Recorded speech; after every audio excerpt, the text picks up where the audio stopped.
Hello there everyone, how are you all doing today? Hello and welcome back to the Diablo 2 Resurrected modded experience, aka this is the same Diablo 2 Resurrected, but with some mods. Some mods that will going to include bigger stash space, bigger inventory space, splash damage for the melee characters, some loot filters, as well as some changes to the overall immune system of the game, but this will going to be present later on in the difficulty, like on hell mostly. Now we are on normal, so it doesn't really matter for us that much. If you missed the previous part of the stream, you should definitely check that one out, because in there I briefly talk about those mods that are being used in this mod as in those mods, and genuinely show you how the splash damage works with one of the mods that we are using. Now, when it comes to what I managed to do off stream, this is actually good stuff. I finally managed to get myself the Malice, aka I finally got lucky when I was farming the Countess and I got myself an L rune, which was very rare, but I still managed to get it. The rest of the gear is pretty simple, except for this ring. This one my brother got me when he was playing with his sorceress, so that's good. That's definitely good. I'll be using that because it has attack rating and some resistances. A little bit of resistances never hurts. For my mercenary, during my Countess farming runs, I managed to get this one and this armor, and that's pretty much it. Yeah, the weapon was from the previous stream. So yeah, not that much, but that's good because I am, like, as I said, you farm on your first character so that you won't going to have to farm on your other characters in the future. And with that being said, enjoy the stream, enjoy the commentary, and let us dive straight into the continuation of our Act 2 experience. We still need to get some quests done and to progress as further as possible, while also enjoying the performance of the Barbarian, who is going to be using that splash damage mod that I installed in the game, because it's a very nice and solid game mod, in my personal opinion. But first things first, I need to put the money in the stash because I carry too much with me. I'll start putting them, I think, in here, like starting with oh, come on. Oh, I'm doing it the wrong way. Let's do it like this. You still, like, for those of you who do not know, money that you have in your personal stash, even if you're going to have 0 here, you're still going to be able to buy stuff, resurrect mercenary, and all that kind of things, if you have money in your personal stash, which is really good. So, yeah. Let's continue. Where are we going? Into Far Oasis. Where is Far Oasis? It's here. Very close to where we are. Very good that it's close. Up close and personal. Oh, there is also Maggot's Lair here. Which is really good because I don't have to search for the waypoint first. I can just go into Maggot's Lair and keep on going. Resistances are as follows. Not that high, especially like this one, and this one. But most important thing is this one for normal difficulty. Although you can neglect it if you want to. If you wish so, you don't have to bother that much about it.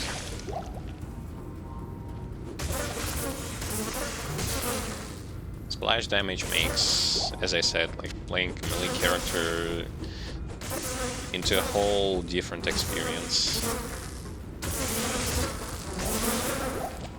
wish that kind of stuff was in the D2 resurrected or in D2 by default. But nope.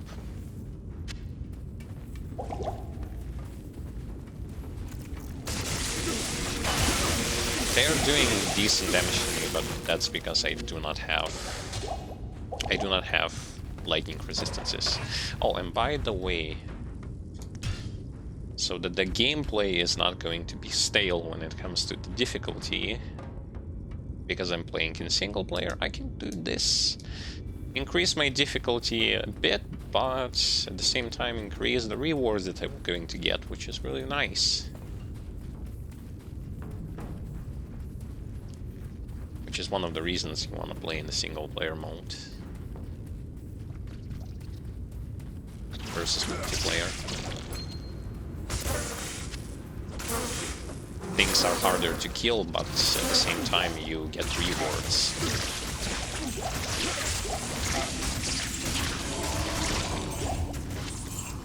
I can increase it even higher if I want to, but I don't want to. Well, maybe I want to, but not right now. You gotta find the perfect balance in single player between like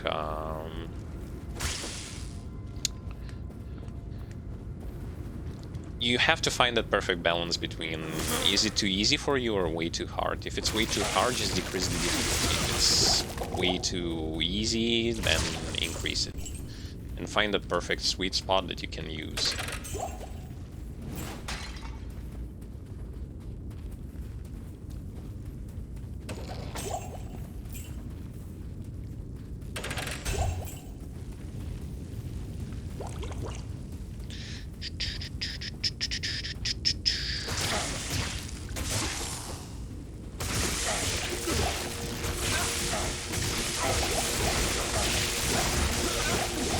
Chain lightning does a lot of damage, so unfortunately I have to bear with it.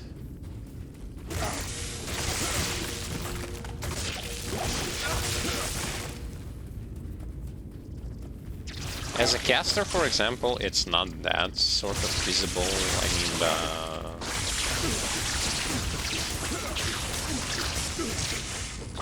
damage that you receive from those guys, even if you have low resistances, because you don't get hit as often. But as a melee, it's kind of hard not to see that.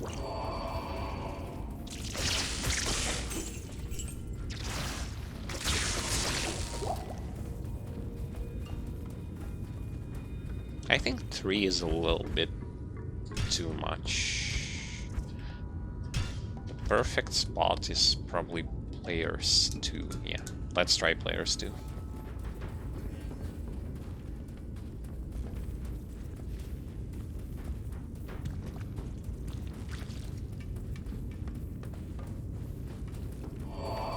Try to see how that works.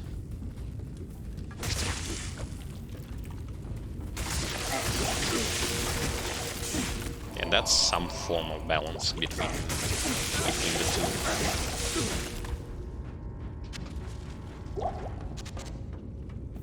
Not running out of mana potions, but I'm definitely running out of HP potions.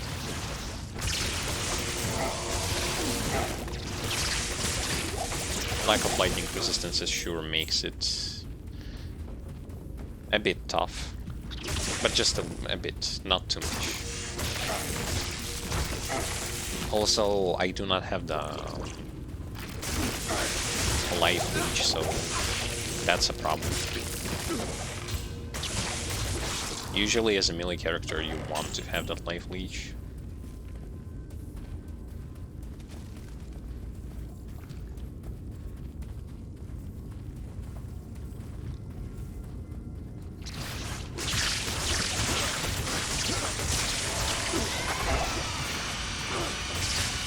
Got some healing potions, nice. Actually 4 of those.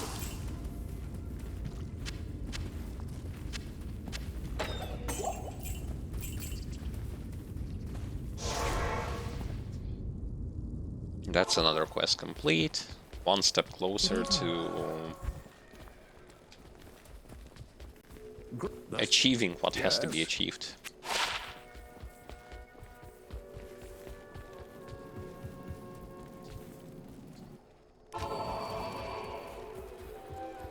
One may say, why use mods for this game? The answer to this is pretty simple. When, first of all, it's to make the experience, your experience of the game more refined, more up to date.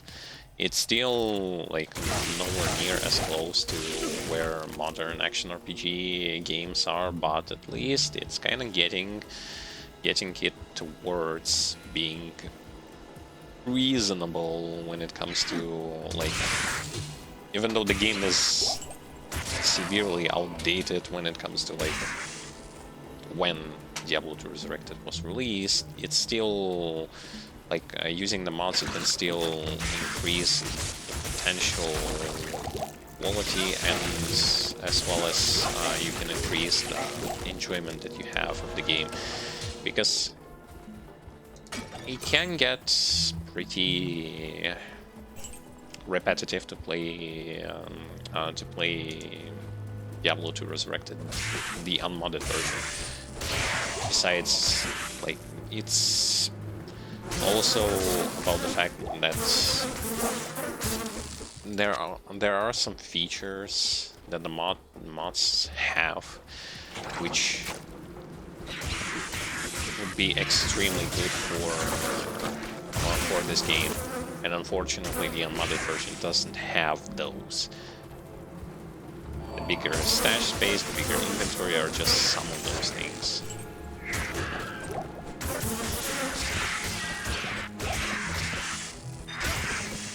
So I'm definitely, when it comes to like which version do I like, the unmodded or modded? Of course I like modded version because, hey, it has those things that I really want this game to have.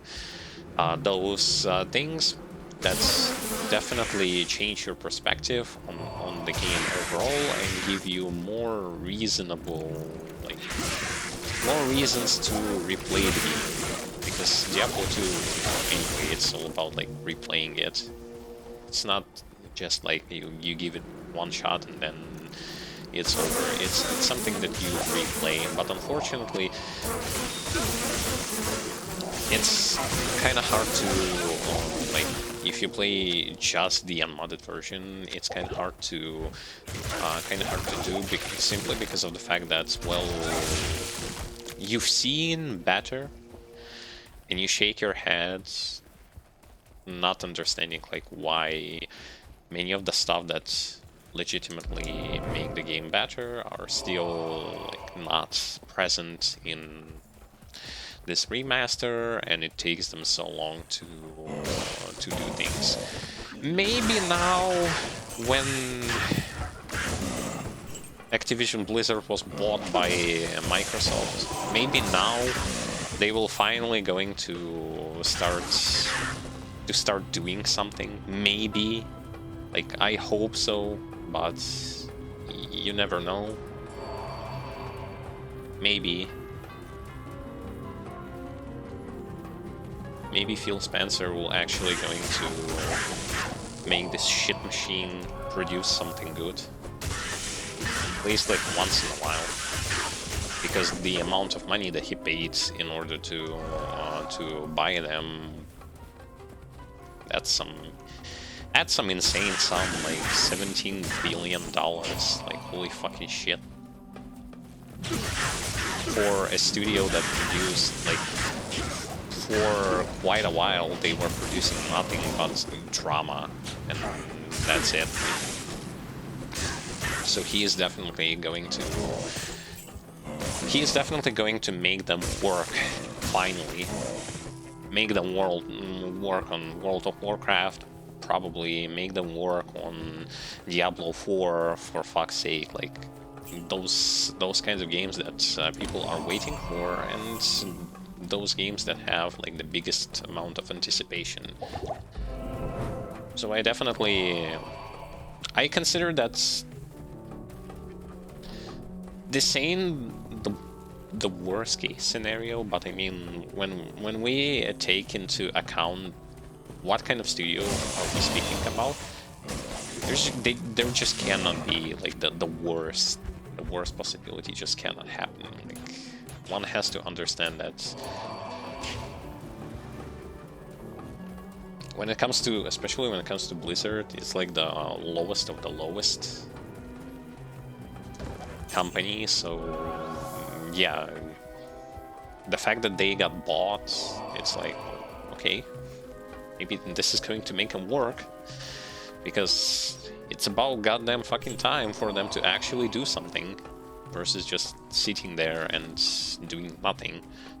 So I view this transaction as actually something good for the potential future, because one has to understand that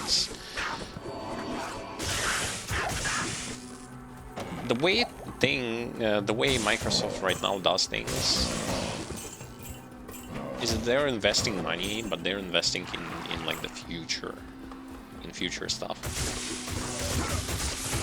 This is not like something that you are going to get your benefit like immediately from. This is something that is for the long run, which is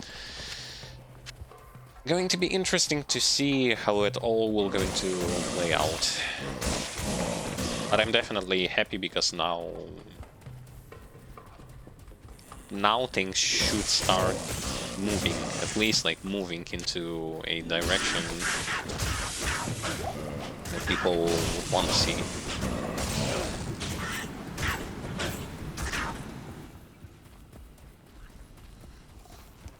What kind of direction? Producing at least some good content once in a while, not like once in a billion years or something. So yeah, definitely we'll be waiting to see something out of it.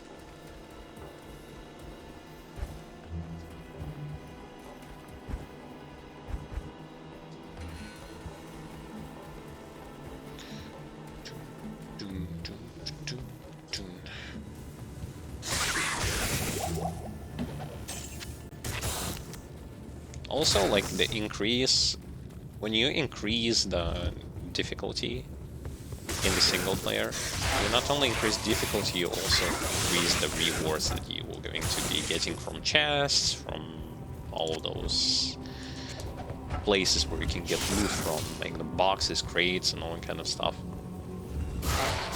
This is actually a nice little reward, especially like even the rewards from monsters will going to increase, but not the runes. Runes are still going to be a pain in the ass to get. But you do increase drastically the HP and like the defense of your enemies that you're going to be facing against. So if your character, like, you can increase it higher, but it always has to be like a good balance between the speed with which you kill stuff versus like versus the rewards that you get. If it takes you too long to kill things, I think that it's best to sort of lower the difficulty, so that you will not, you shouldn't spend too much time into like, fuck, I opened the thing way too close to the place where I wanted to go. It you should understand that it shouldn't take you too much time to kill stuff. If it takes too much time, then it's not really worth it.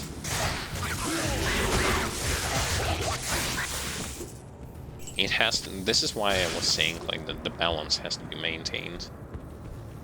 If there is no balance, then it's not good.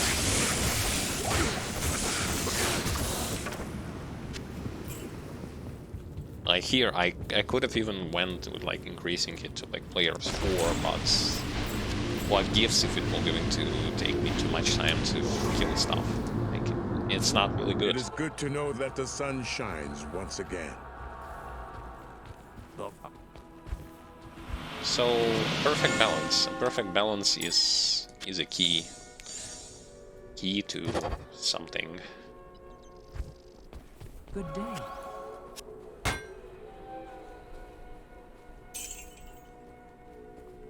Oh, nice. I actually need those because I will be farming later on. On Nightmare, I need to farm the Mephisto. I need to farm so much stuff that it will going to matter. Like any kind of map you can get will going to matter a lot. Although not just any kind, it has to be. It has to be some good numbers.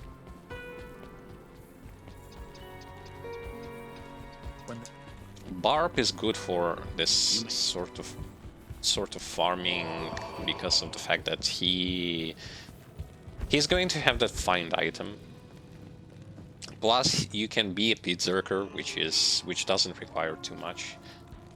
This is the place where I actually speak about the fact, like, why I considered that Zeal Paladin, although is better overall combat-wise, he is not a farming class versus the Barbarian, who is a farming class. Barbarian is a farming class simply by default, because the guy has the find item and has myriad of ways to, because he is running pit and stuff like that, and may use Berserk to shout to fear away smaller enemies and just one-shot the champs and elites and use a find item on them. He has places to put magic find into his gear, way easier than other classes, like, say, for example, melee assassin or melee druid or melee paladin, where if you start to put a math, you need to sacrifice so much of that, like crushing blow, crits, and other combat stats, resistances, yada yada yada. You have to waste that all, but you're still going to be worse because first you do not have, like, you don't have such thing like Berserk, which can obliterate the ever-living fuck out of those champs and elites in the pit, and you also don't have the find item, which is the second try on getting something out of the thing you kill, which is important. Which is why Barbarian can still be good for farming the pit and the council, and that's it. My brother is leveling Sorceress for a reason, by the way, because even though I will be running into the pit to farm, he is going to use his Sorceress to also farm, to speed farm the Travincal, which, again, this is something that Sorceress excels at, especially if you don't have Enigma.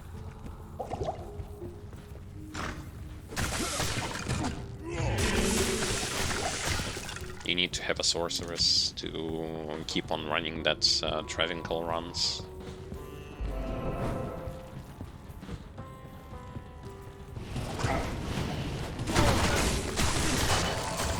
But it just depends. You still need Sorceress for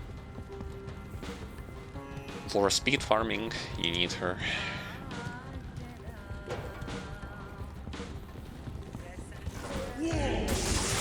One also might consider to get himself a, I don't know, a Smiter Paladin.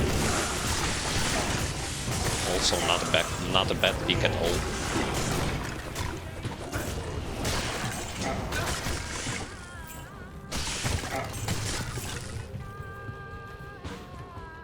Since the guy can farm Ubers relatively easily.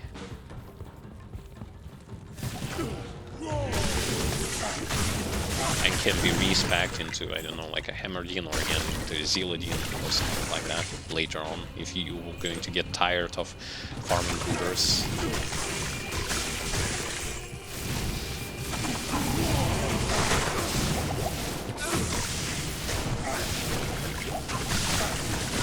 That fucking doorway. And everything here was range. Lost with freeze, which is not good.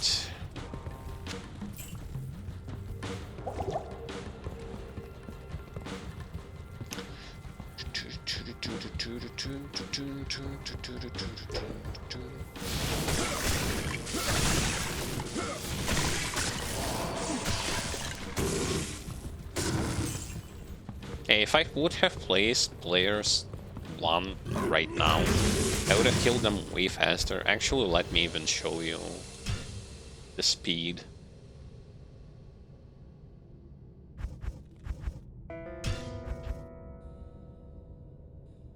See, players 1. I'm going to show you how it's on players 1.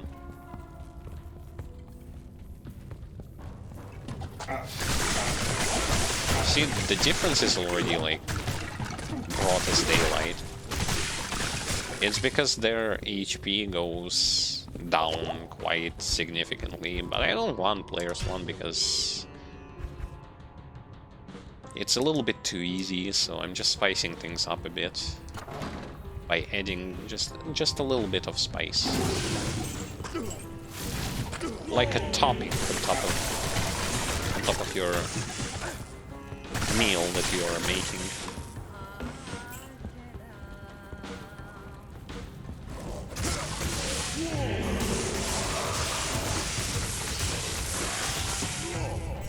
Come on, go here.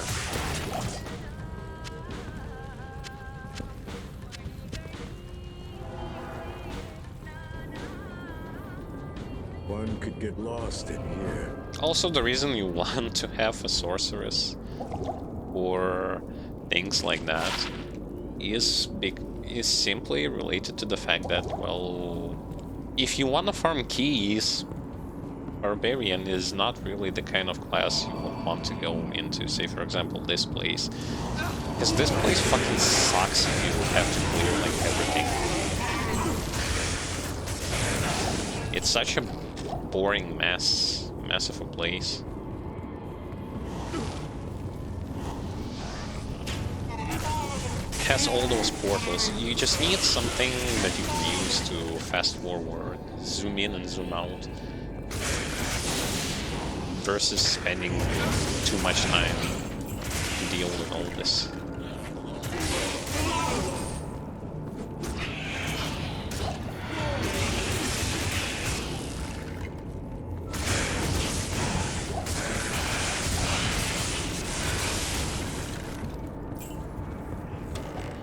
So yeah, definitely, one doesn't want to spend time farming keys as a character who isn't really suited for that job.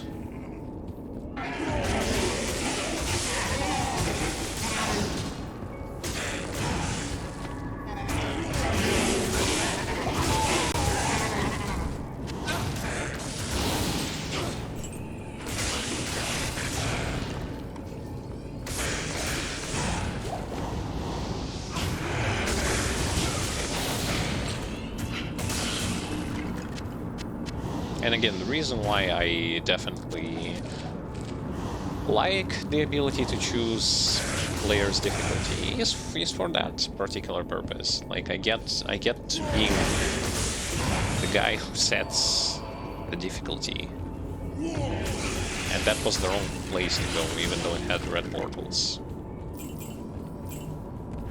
But I can do this, also an option.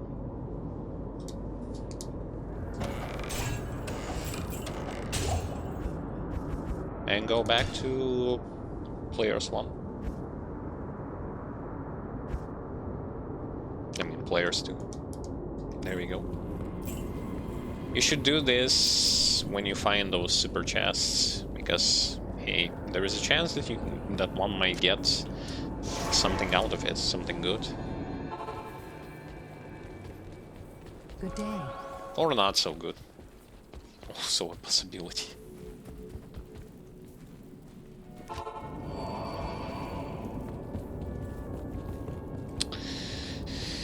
Which way should I go now?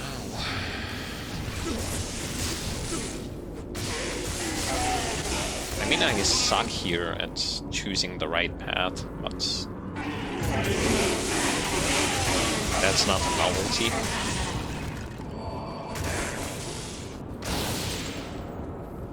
In a place where you literally have no indicators of, like, do you go in the right or wrong direction.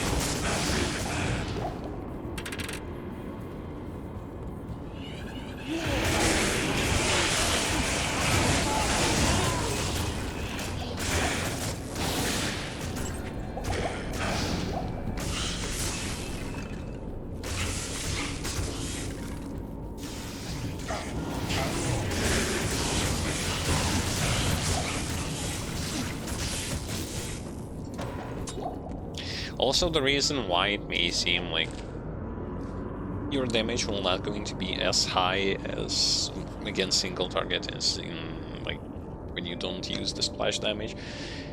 The splash damage grants you this charm grants you the splash damage. However, you still loses the minimum and maximum enhanced damage. So it's like, it's not only gain something, it's also lose something.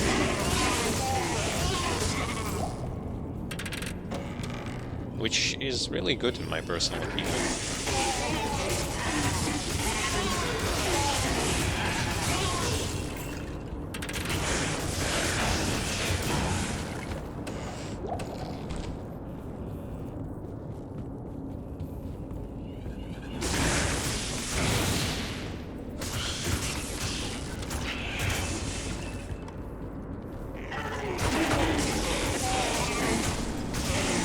I think it's the wrong way. Yep, it was the wrong way. Fucking shit. It's the wrong way again.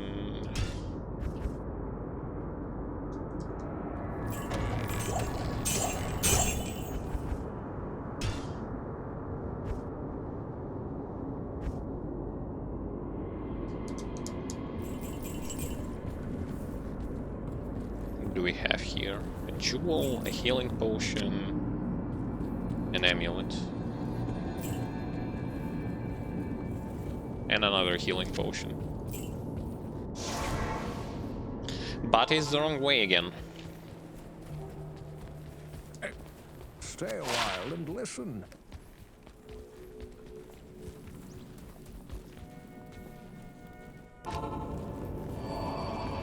Let's go this way. This was the first, like, way that I wanted to go to.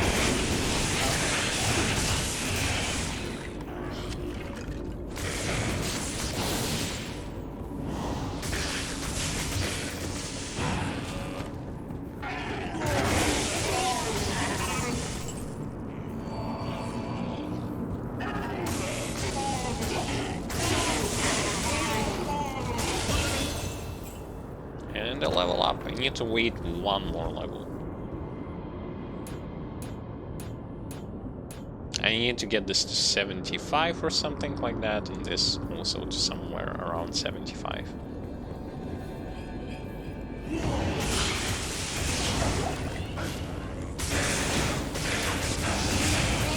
For my own and personal needs. AKA for equipping some items.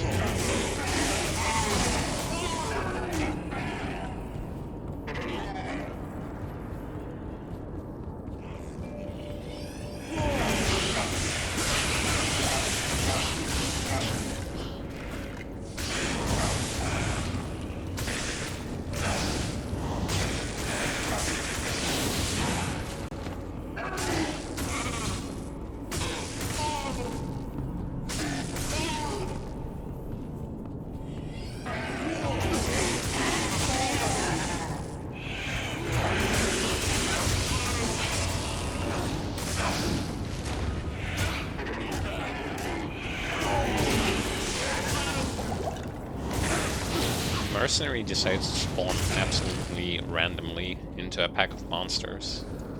Well, fortunately, he doesn't get himself killed.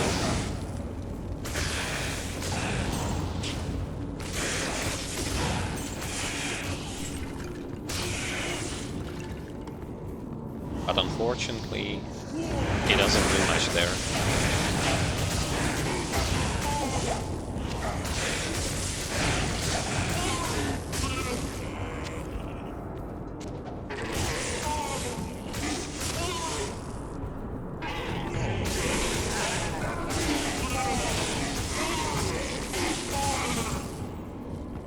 There you go.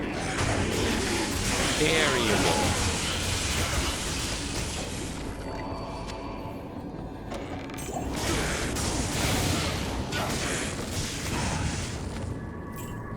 Except this was the wrong way.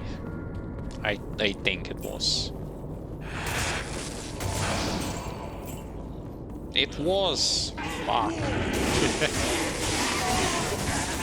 3 out of 4 ways and I've got them all wrong. Well.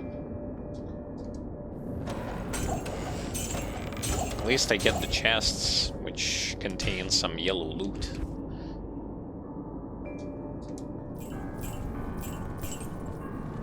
What do I get? I get some light bell, some helmets, something. Might be good, might be bad. I don't know. Let's check it out. Hello. Bad. Bad because it doesn't. It's 1 roll less than mine. And I think I cannot give it to my mercenary. I can't use that. Yeah, he can't. I think he only uses like yellow items in like It is an honor to serve you. not the yellow but green and uniques in those particular slots.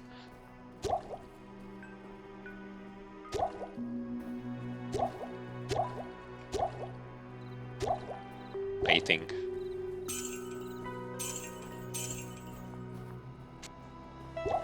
I may be wrong, but I think it's the correct assumption.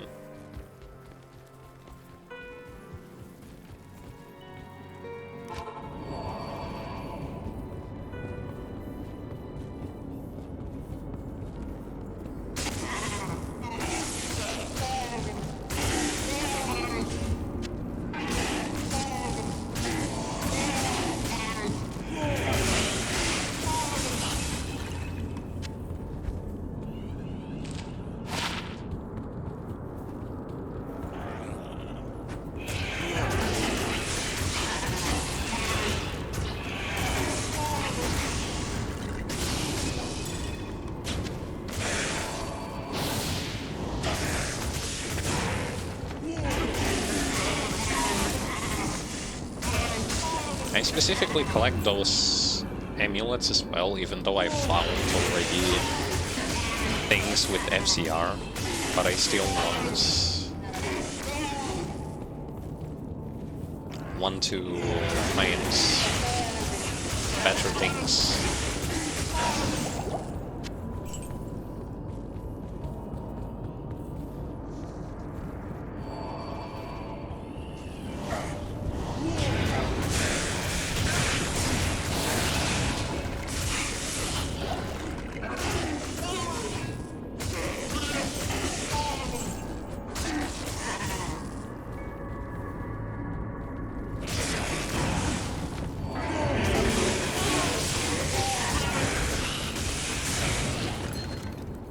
Another ring.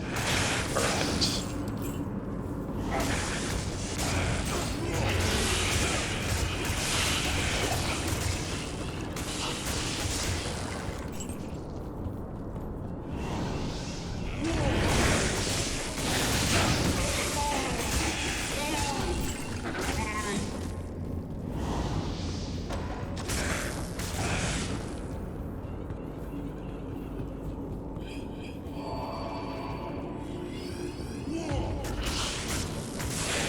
I completely forgot about one skill that I should have been using here. Let me actually map it. as a quick cast. There it is. I entirely forgot about that.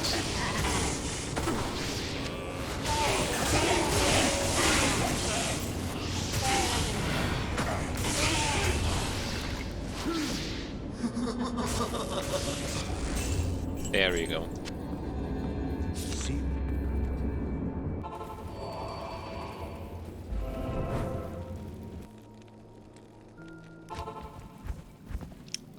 When it comes to...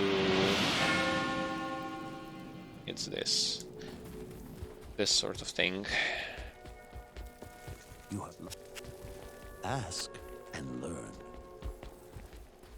Ask and learn. Only I know pretty much everything. How may I help you?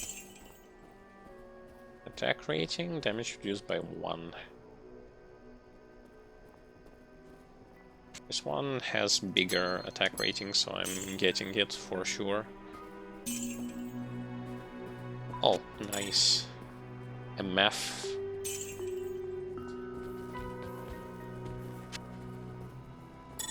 So I already got 2 rings and an amulet with some magic find, which is wonderful, which is fantastic, which is exact stuff I am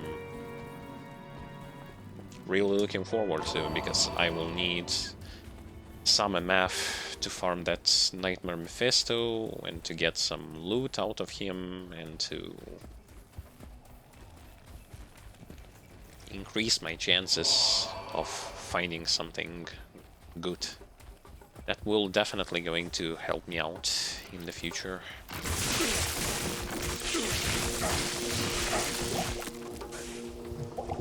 Fuck that low lightning resist. Hurts a lot. But that's expected.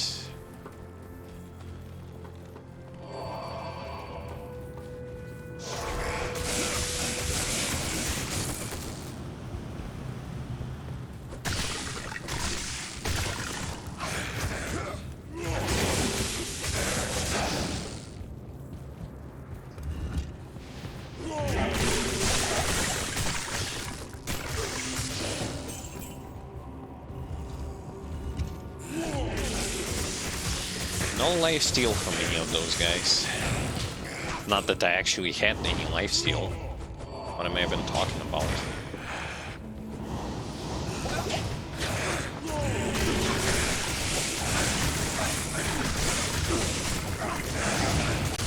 It's like I wanted to rely on something that I didn't even have.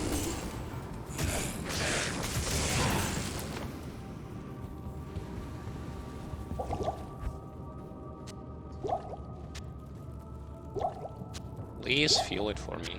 No. It doesn't feel belt for me automatically.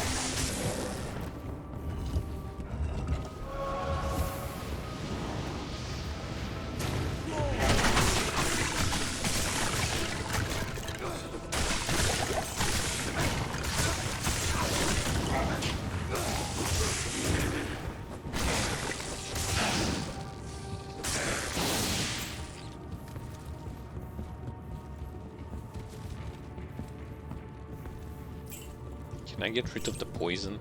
Or what? Does the game want me to go into town or something to cure it? Oh, my poison res is shit. So that's definitely somewhat understandable.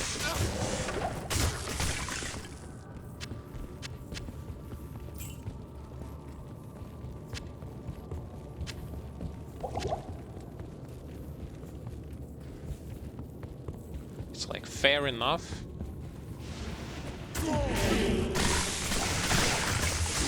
Your res is shit. Of course, it will going to last on you for like fucking ages.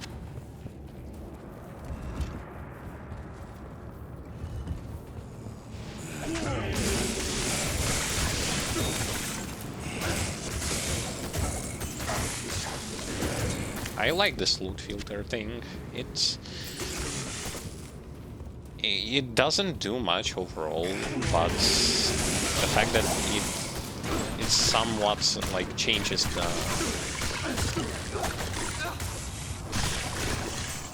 way, like, say for example, missed an item, just because everything looks practically the same. If you don't highlight it, but here it highlights for you automatically via adding some additional colors, which is neat. Some hate it, some like it. I like it.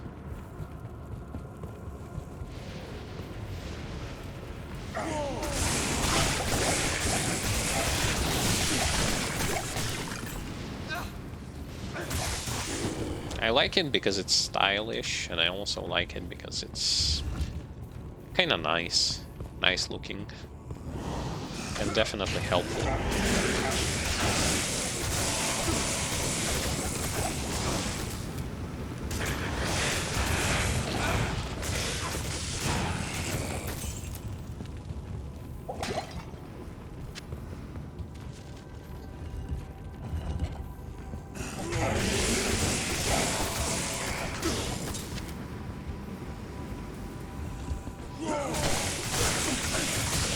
They interrupt the cast.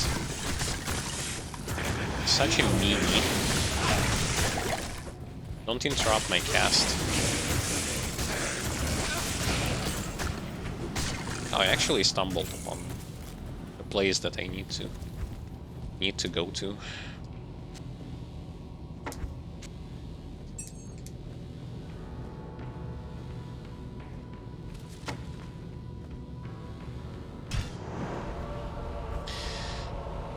Question is, do I need those towing potions? Answer is, let's try without them. Just for the sake of it.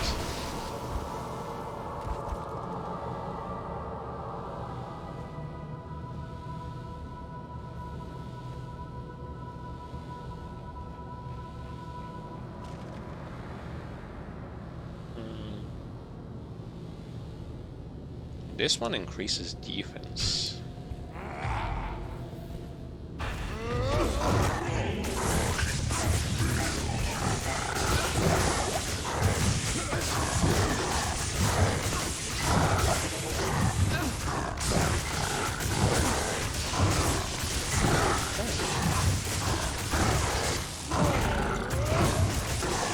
Don't kill my mercenary, you fuck.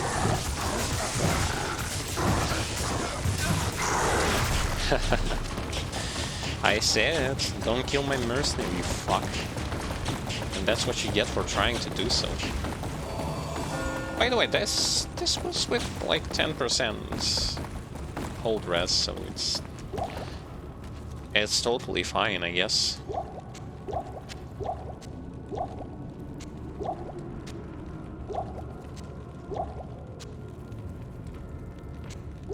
With only 10% cold res, nice.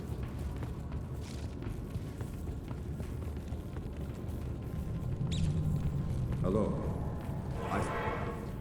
And the end of Act 2. I have failed. Diablo has freed his accursed. Yeah. Mr. I have failed.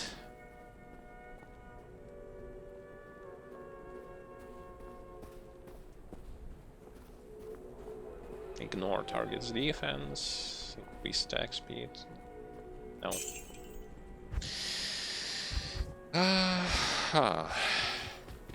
So, when it comes to weapon, what should I give him? This one is good because I can just put some red stones in there for some fire damage. Greetings. I think I'll do that.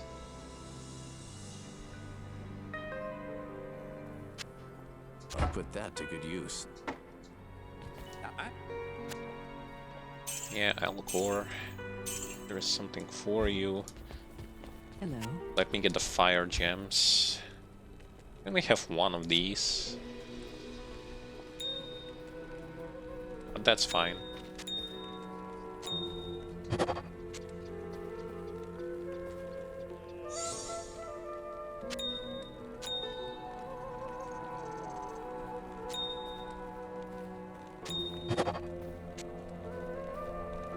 I can even do it like this. Nice. Nice. First perfect one.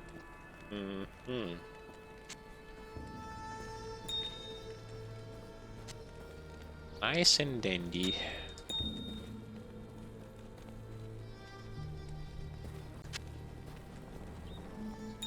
What if I put it like this? Can this work?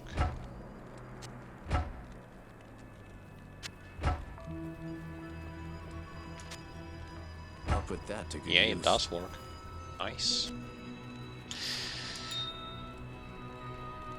Up until Nightmare, no rewards for me, so just use whatever you can get your hands on. It's the tragedy, but this is something you have to go through. The process is very can be very Yes. troublesome.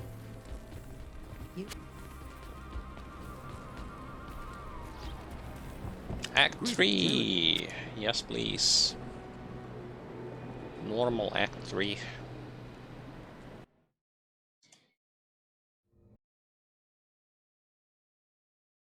Good day. Welcome. Greetings. Still doesn't have anything that spectacular, except for something that would have had like a higher attack speed.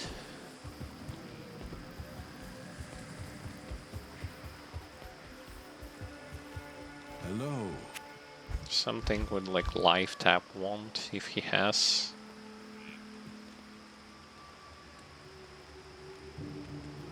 A skeletal mage, we can life tap. I see the life tap. Decrepify, summon resist, attract. So I found the shit with the life tap.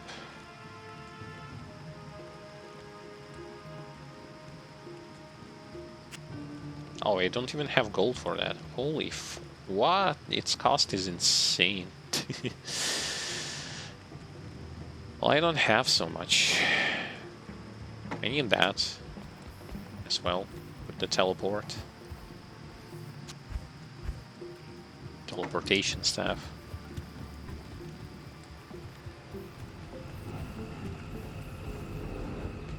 I mean, 270,000.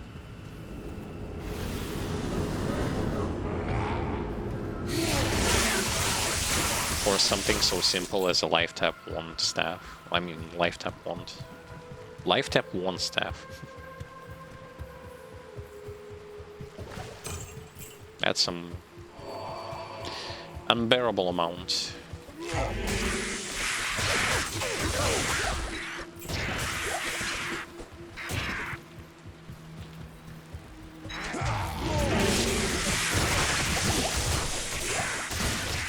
Jade figurine, gimme.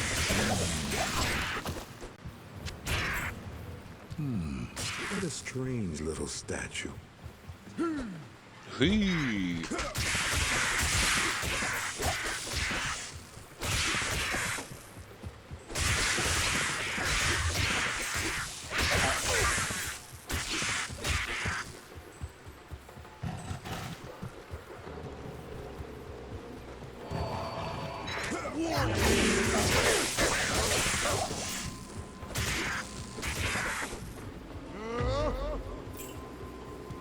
For how long does this last? I sort of forgot. 30 seconds?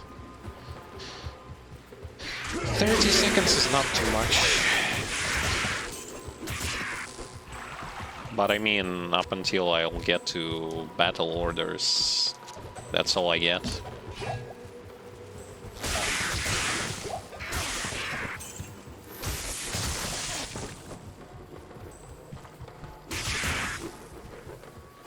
Hello Tutu and welcome. Doing as usual, which is good. Good as usual, great as usual.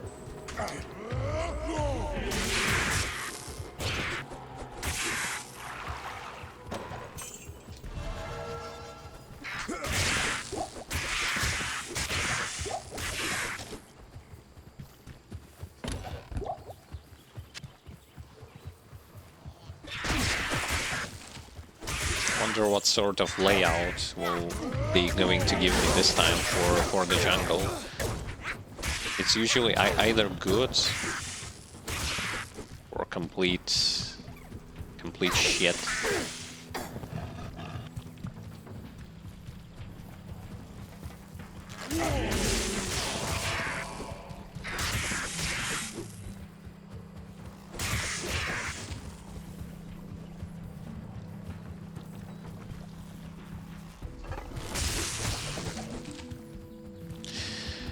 Additional thoughts about Barb with mods. Still better than playing as a Barbarian, but without mods. that's like the biggest thing, realization. He is very like solid when it comes to the stuff that he is capable of doing just because of that splash damage alone. I'm now playing on players 2 difficulty, so it may seem like it takes longer to kill stuff. Well, it does take longer to kill stuff if you play on like higher difficulty settings.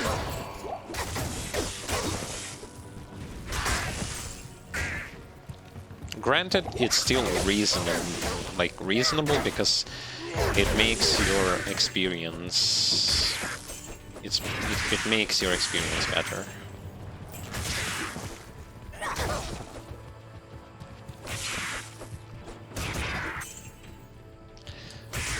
Mods that I'm using are for the extra stash space, extra inventory space, as well as loot filters, as well as splash damage for the melee characters. Those are like the set of mods that I am currently using. Later on, we'll be using the mod for the removal of immunities from the game, but enhancing the defense of other types of resistances.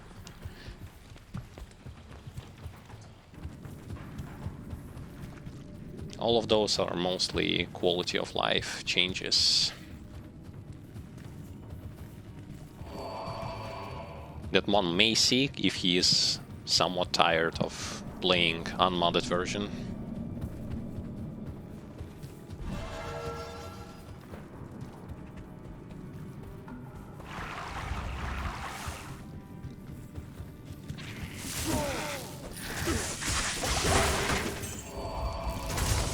Whoops.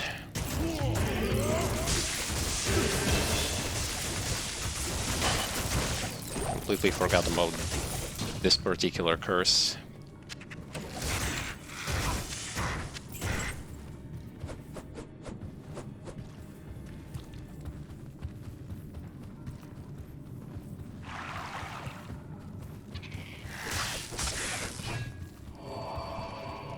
Yep, there are plenty of mods there, so you can definitely check them out. Nexus mods have plenty to choose from.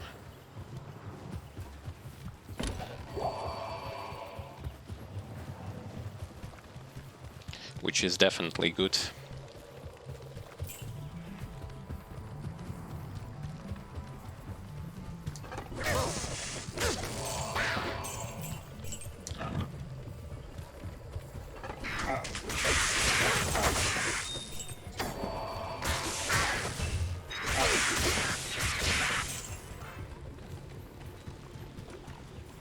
the quest item was found. The next step is a waypoint, which is exactly here. Nice. Grab the waypoint and move to another quest. I tend to do those quests here in the jungle, like all in one pack. Instead of like constantly running back and forth in order to give back the quest, grab a new one, and do it like repeatedly. Just get done with a bunch of quests at the same time, and then move onwards.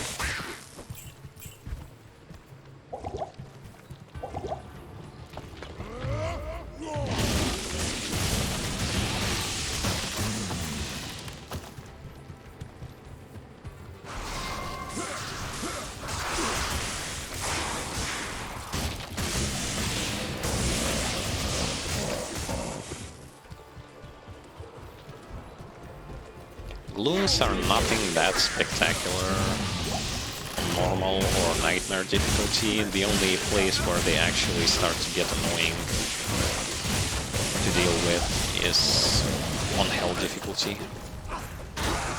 Before that, you can just simply ignore them, just run past them or kill them. They don't do much.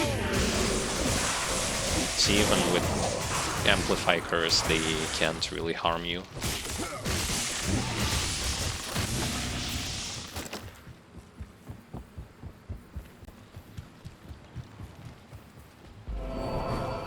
Wow, what a weird place for a waypoint that is.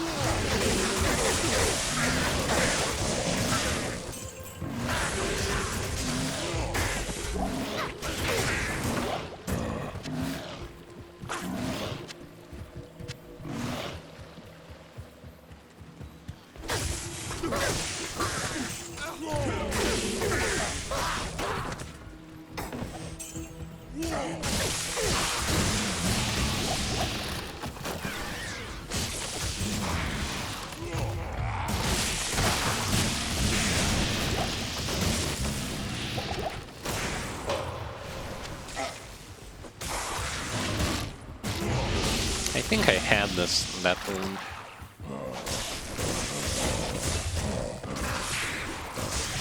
But it's still like the first rune that drops outdoors.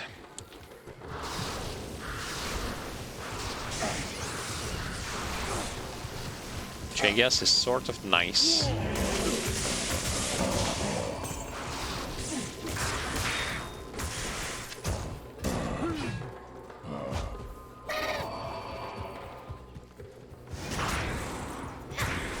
Okay, I found the waypoints. Need the Flayer's jungle now. Because there are 2 quest items that can be found there.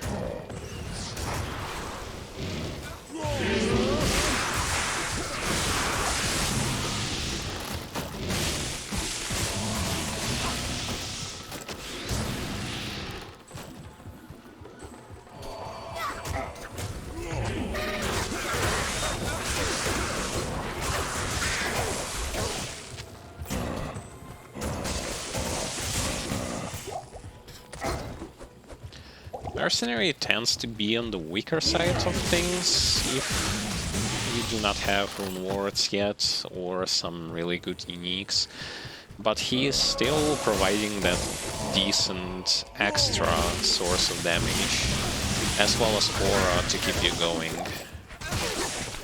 This is never a bad thing to have.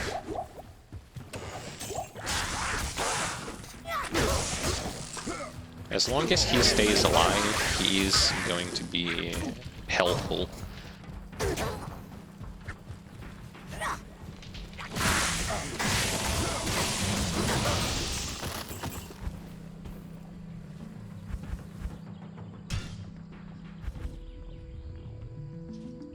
Open sesame and give me something good.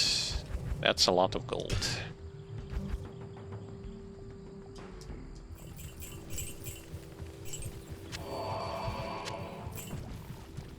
Yeah, that's a lot of gold.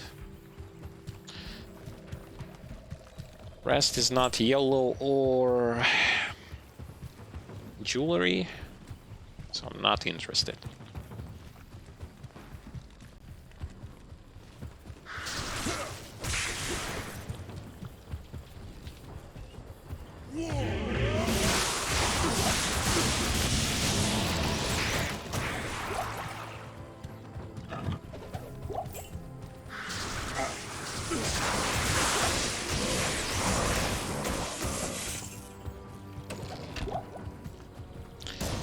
So when it comes to this splash damage thing, what it does for you is basically you hit the target that is in front of you, and you also simultaneously can hit several targets that are to the right or to the left or a little bit backwards from the target that you are facing up against. However, as I said, your damage, your damage is not going to be like the same for all those targets.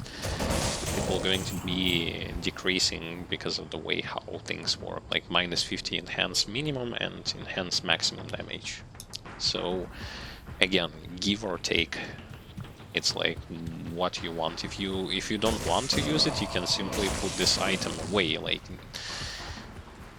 you don't start the game with this item, you buy it for like 2 gold from the Akara, but you can use it, and at the same time, if you don't really want to, or for some instance, if you would want to fight a target without it, you can just put it away, kill the target that you wanted to kill without it, and then proceed using this item again.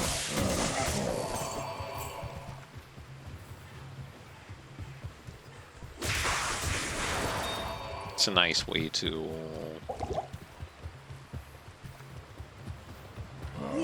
enhance your experience as a melee character. Especially later on, once you're going to get to some really good items. But like even before that, and even without those good items, it's still good because it allows you to kill stuff faster.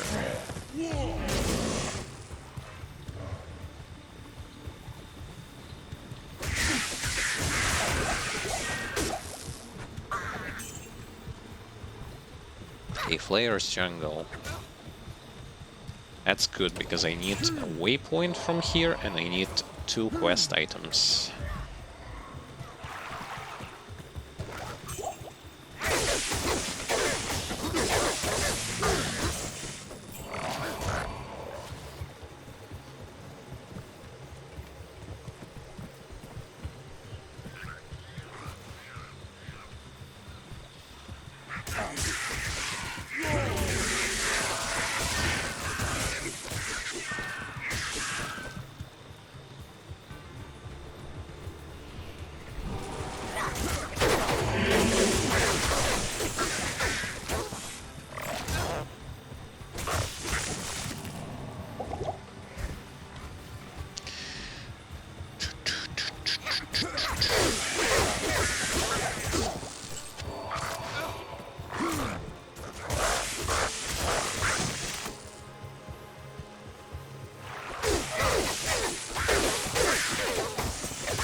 Even in this situation, I hit like those single target,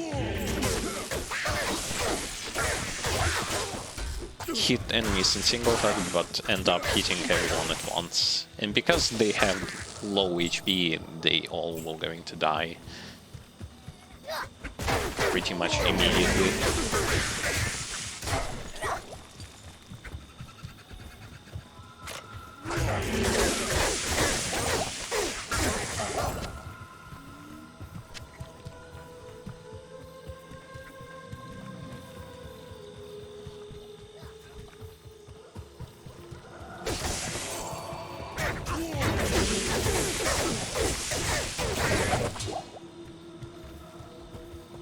This holy blade does not belong in the hands of the Zakarum. Okay, that's all fine, but I still haven't found the waypoint, which means that the waypoint in Flair's jungle is further to the right, but not willing to make such a long detour.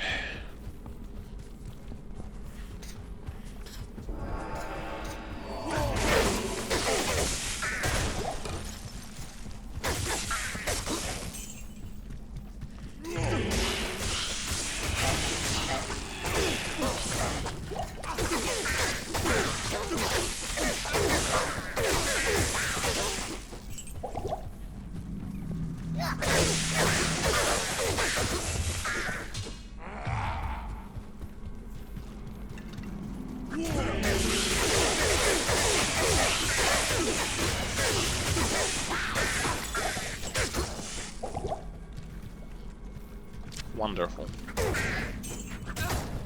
And even an amulet.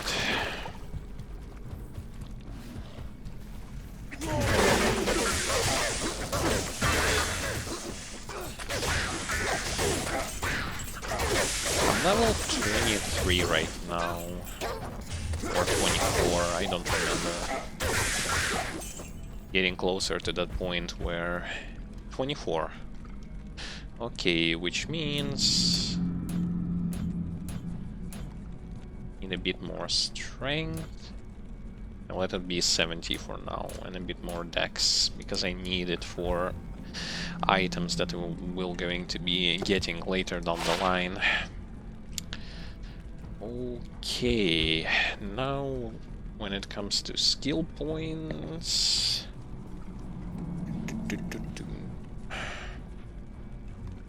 Frenzy, increase speed, battle orders. Nice. Battle orders.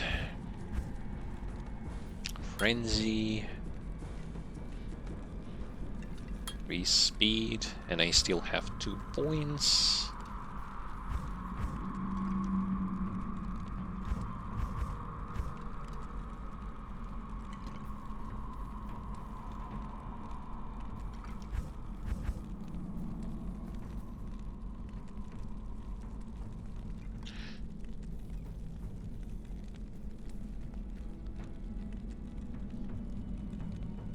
I'm kind of messed up at some place, and I forgot to put some points into things that I wanted to put my points in.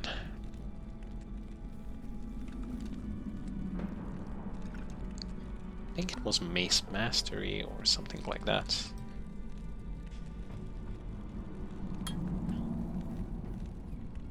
Yeah, let it be 2 points into here. Fine.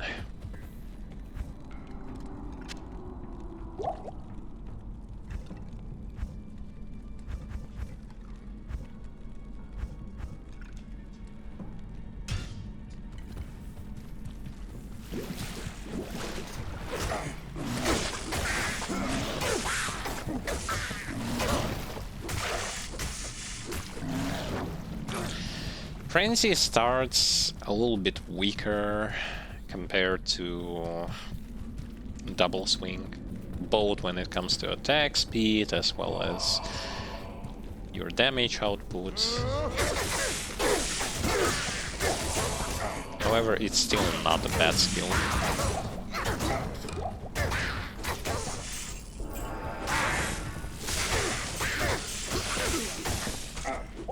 And with the splash damage, that's going to be even more relevant. However, I completely forgot about one thing that I should not forget about, which is the presence of the battle orders. Yeah, because battle orders increase your buffs, and then later on you get to, I believe, like... No. You get to this one, yeah.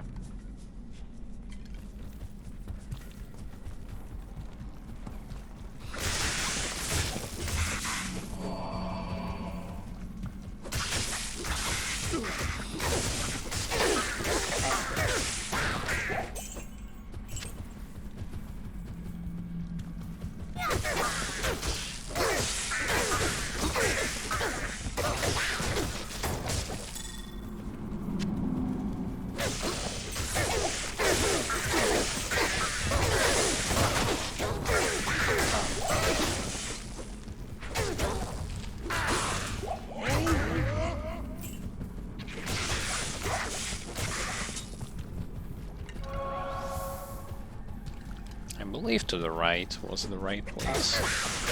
I can be wrong about that. But if I'm wrong about that, that's fine. I was wrong about that. Backtracking.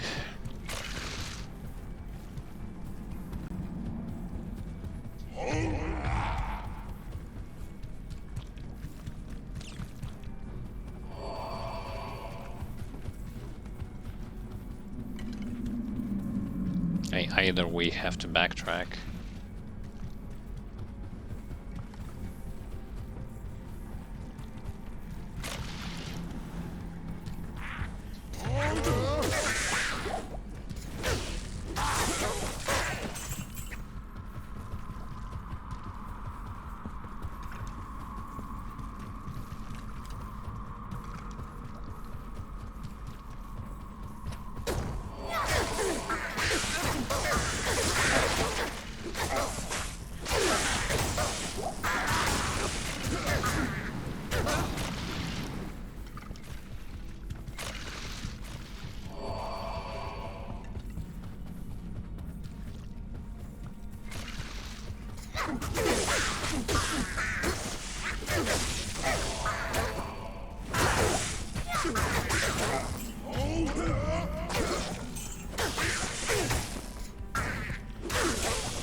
Frenzy. All about frenzy.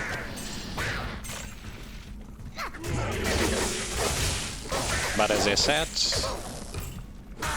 if you like to use double swing, at least like initially you can still use it for at least until you put like 5-6 points into frenzy. You can even do some combos if you really want to.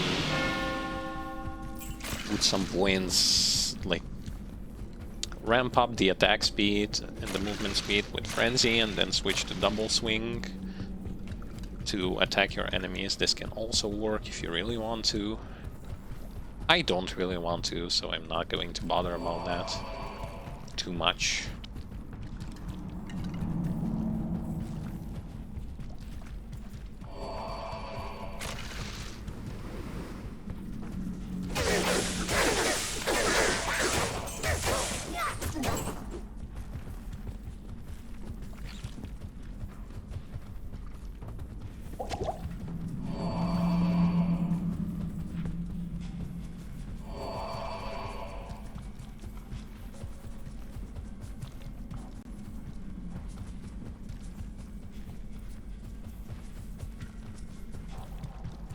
And I'm out of this place, which means I'm pretty much done with the jungle area. I just need to open up a waypoint here, and then move over and open up a waypoint in Kurest. And that's pretty much... that's going to be like pretty much it for the whole jungle area. Place which a lot of players consider to be unreasonable when it comes to, like, they just don't like getting through it. I personally, I have nothing good to say about the jungle area, honestly, but I also don't think that this is like one of those impossible places to get through. It's really not. It really depends on the layout, mostly layout which you get, because sometimes you're going to get such a perfect layout which will allow you to practically just breathe through the entire thing without any sort of problem, and then sometimes you'll get the layout which is going to be extremely tedious to deal with.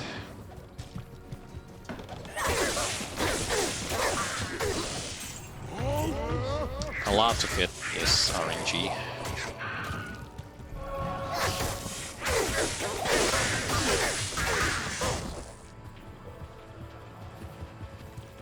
I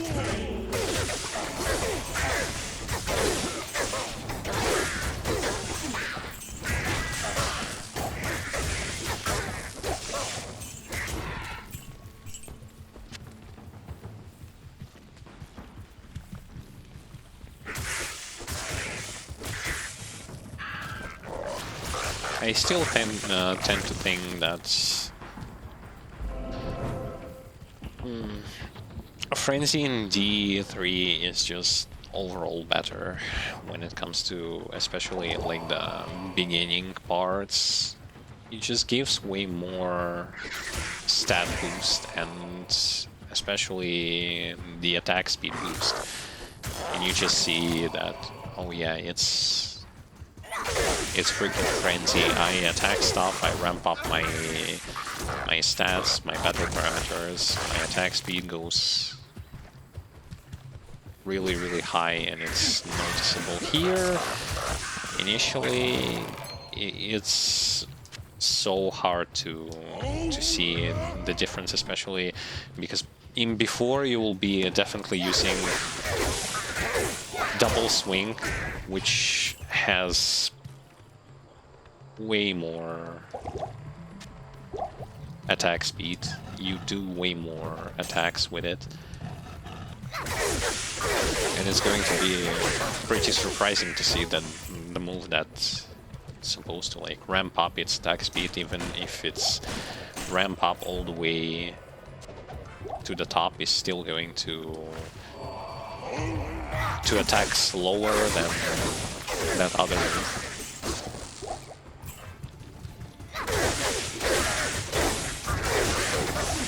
Which is the kind of thing that will going to make you think that the move you was using before is actually better. And in reality, later on, it isn't.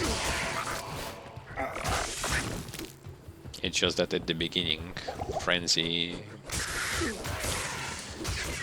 stays on the weaker side of things.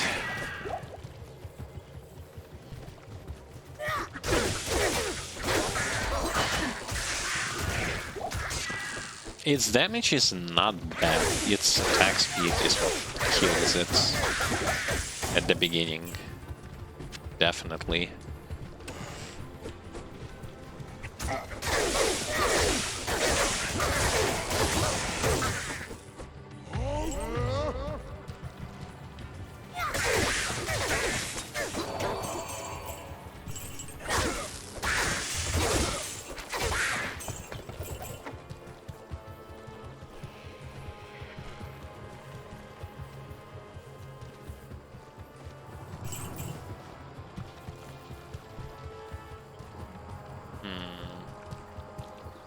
I think I need to go up. I think. Yes.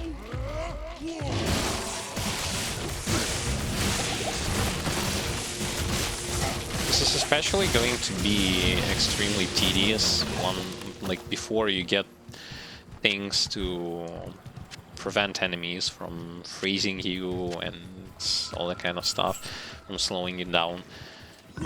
Because if you use Frenzy early on and you get frozen, this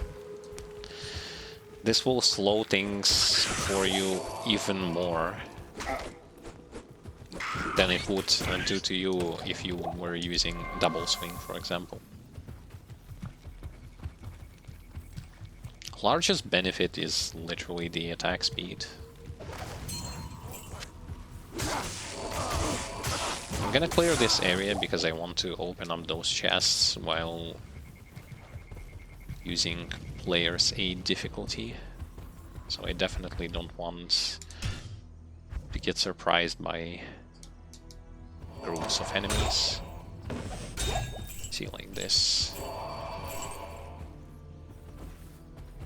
Lark Charm, Amethyst.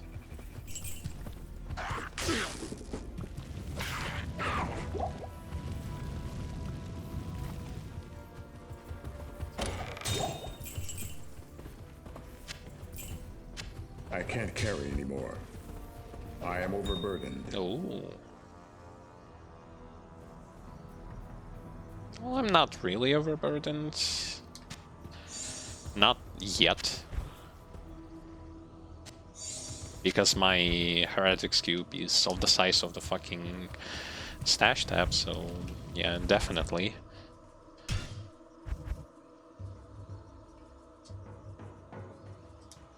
Let's do it on 1.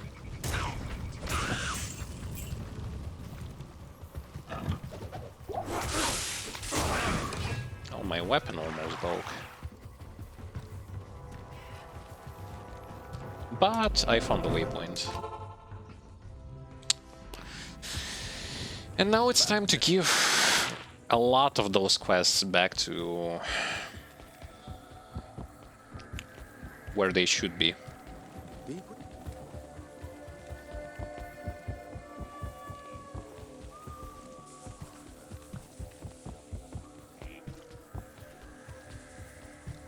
Hello? No.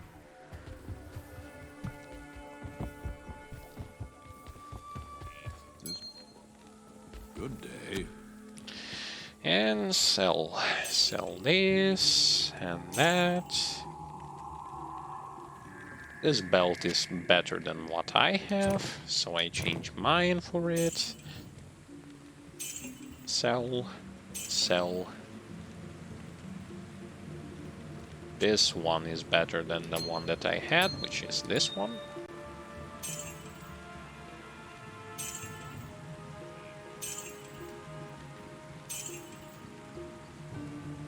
$30 alive, all resistances plus 8.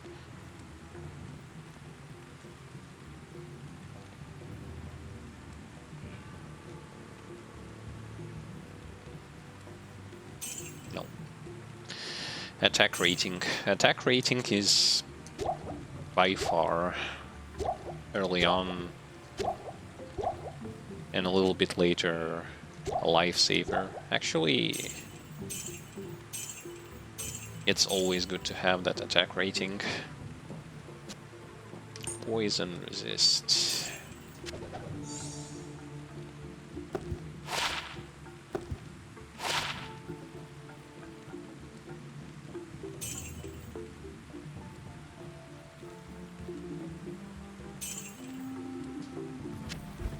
Okay.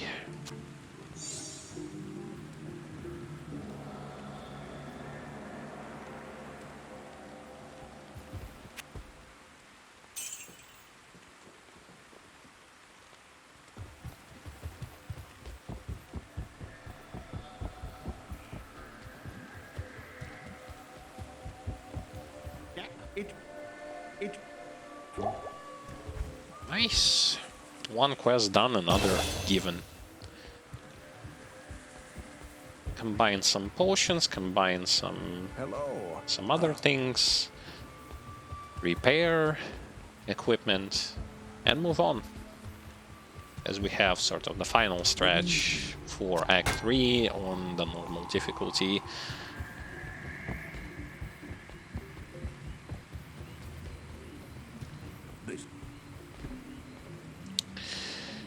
Okay, time to mix, we'll mix.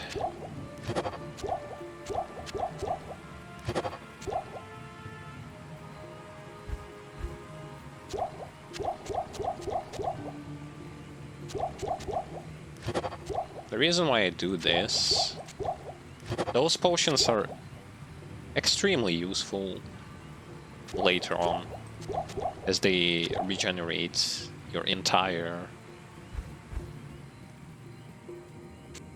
HP and mana.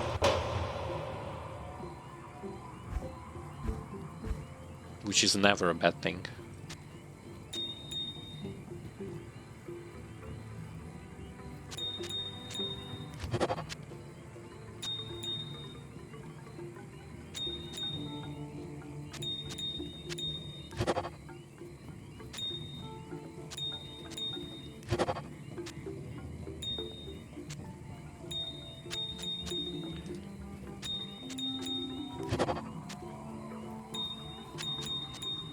such a huge inventory space and stash space, it will going to make it extremely difficult to go back to the way it was.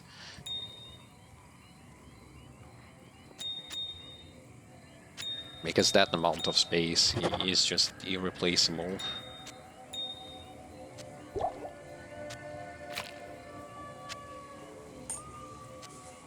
Because you can carry so much with it. Like, you can do so much. And it's really good.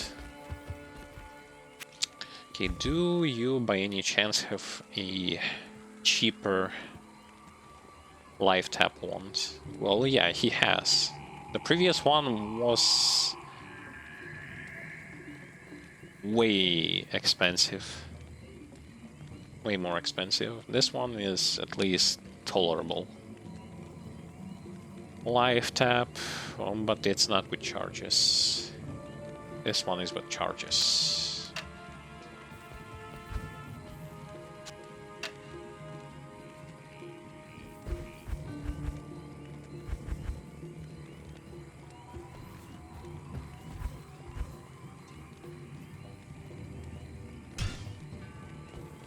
There you go.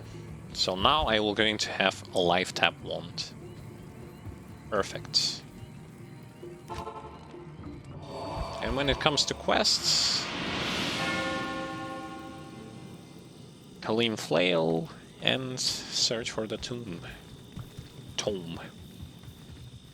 Black Book.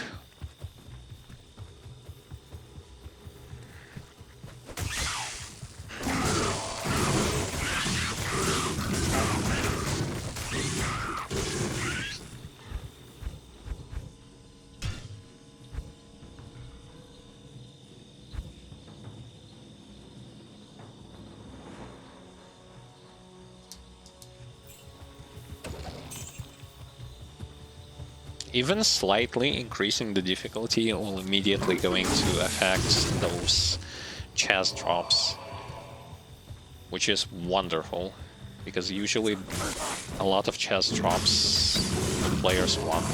They are so bad, it hurts.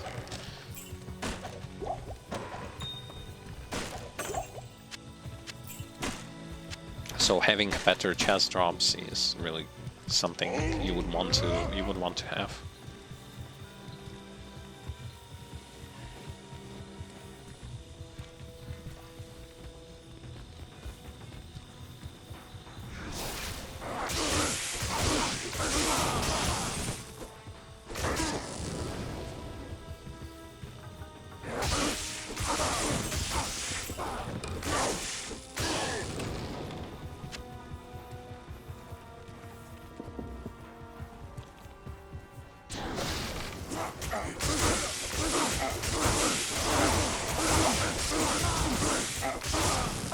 Oh, it's me.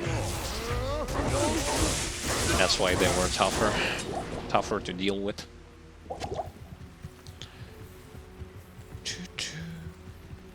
Choo-choo train. Barbarian incoming Barbarian.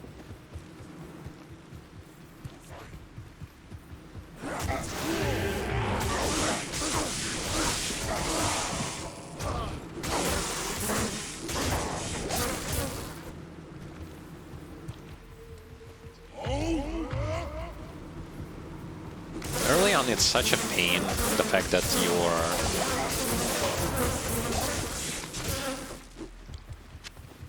your shouts don't last that long. It's incredibly painful.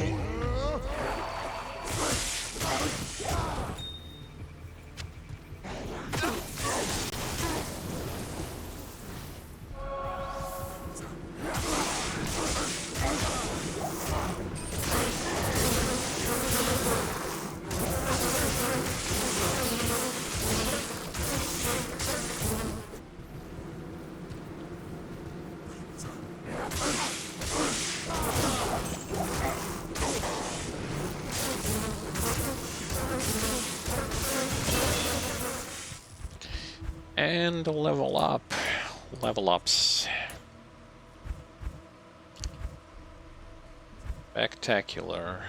Level 25, which means the next point goes into Frenzy and Battle Orders again. Okay, Frenzy.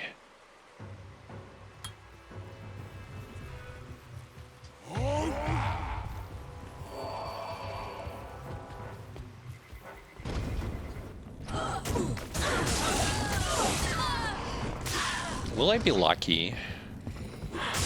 Yes, I am.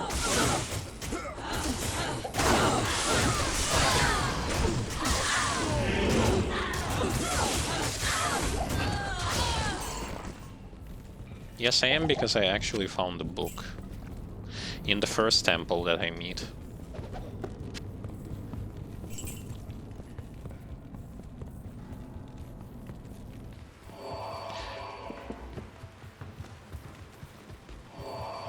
I tend to consider myself super lucky when it comes to finding the book, because overall, the amount of times I just get the book from the first temple that I see in the Cross Bazaar, like the amount of times this happened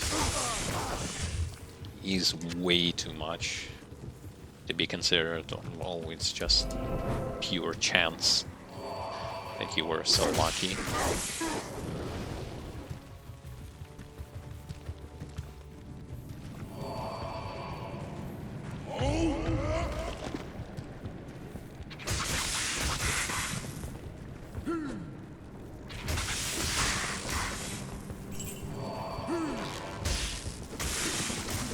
In here, however,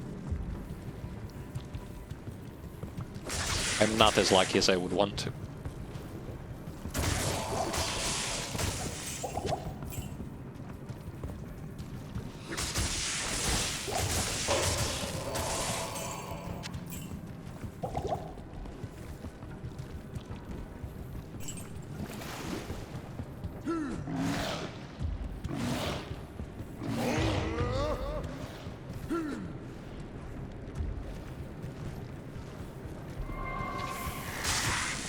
Those 30 seconds sure wears off extremely fast.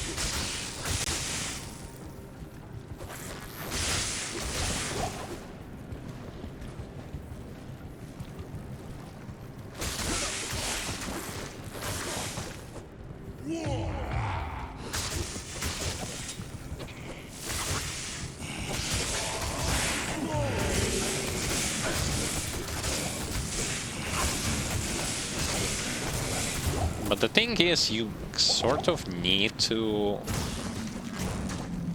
recast those things, those buffs of yours, because they provide some significant boosts to your offense and defense overall. One increases your defense quite drastically, one gives you a lot of HP, which is also like... Your HP is your layer of defense, sort of.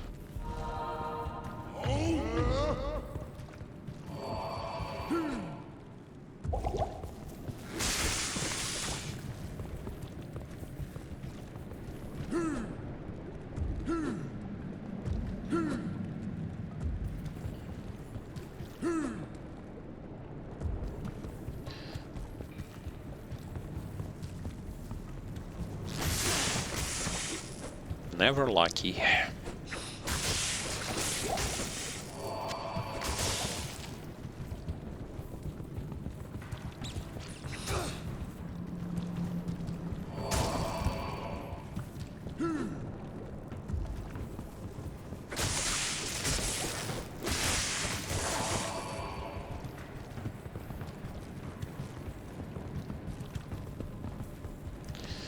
Not even here.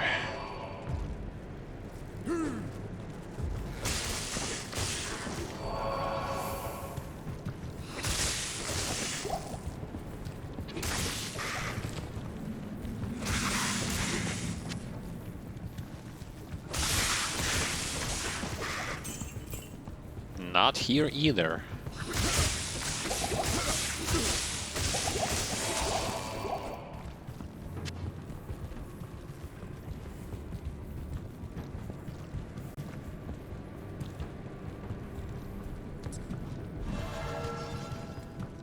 I shouldn't have wasted that shrine. I mean, changed mine for that. Defense is nice, but pluses to skills.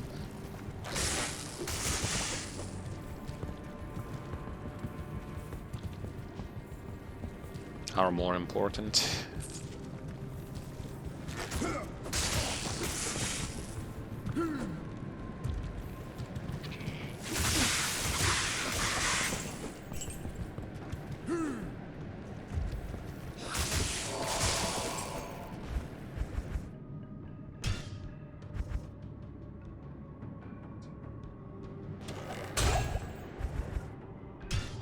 Sometimes you get lucky with those chests, sometimes you don't.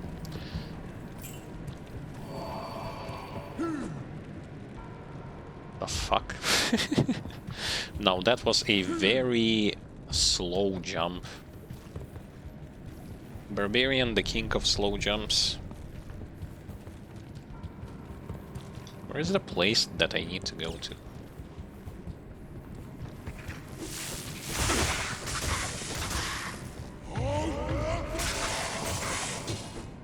I really want to find one, and I can't. It's either all the way to the right or somewhere here.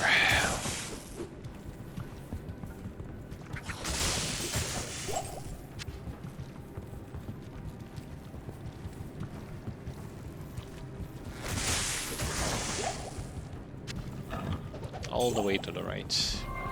Yeah, sure. Sure.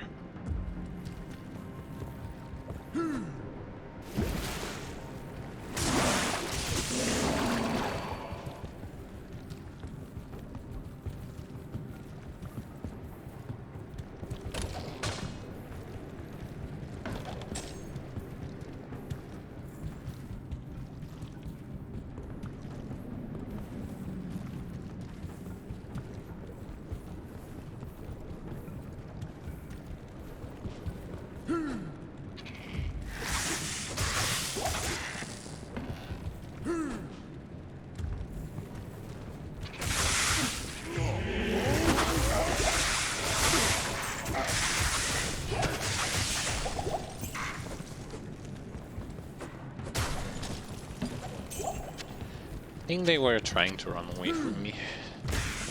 What a stupid idea. You can't outrun the inevitable.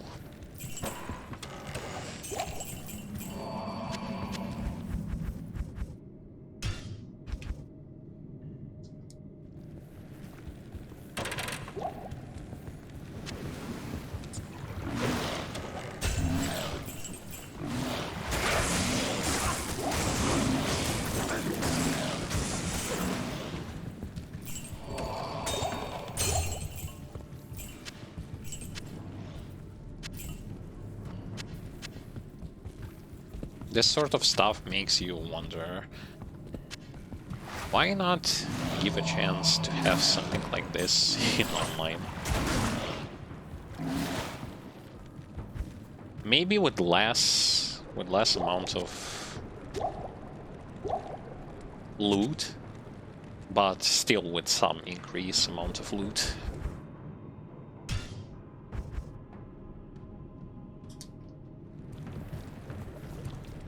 Because it's a good thing overall, in my personal opinion.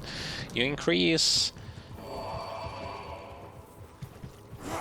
the difficulty of the game, but you also increase the chance to obtain something good without being enforced to play online, like finding groups and all that kind of stuff. Especially for those open chest runs, because it's definitely not exciting to, like, if I say, for example, want to do like a 300 Travincal runs just to open those chests. It gets tedious that I need to constantly get myself a group and do this like over and over, wait for everyone to log in so that the scalings would apply, so that I need and that's like you only need them there for the scalings. You don't need them because of anything else. In reality, it's even bad to have them there because they can take your loot and stuff. So it's not even a win-win situation. It's such an odd thing, to be honest.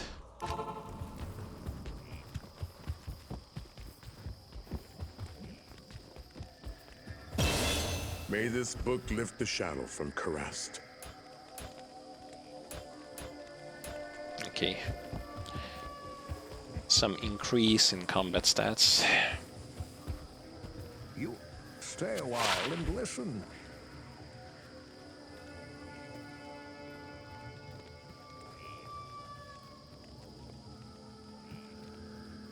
100 attack rating.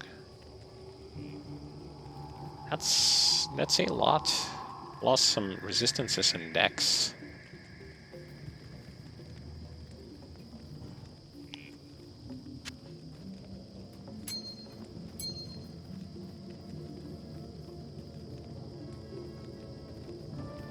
I actually like it. Hello. I actually like it. I actually need it.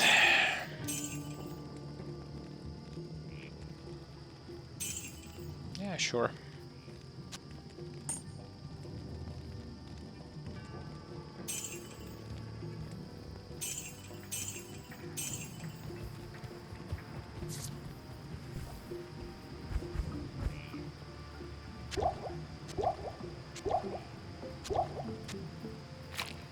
"50 Shades of Potions."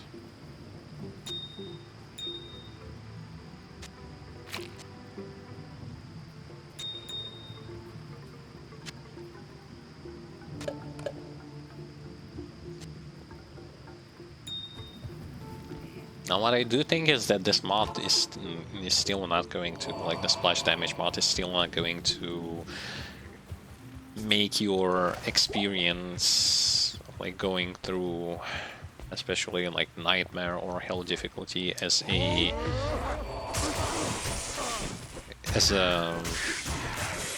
barbarian in easy mode or something, but it will at least going to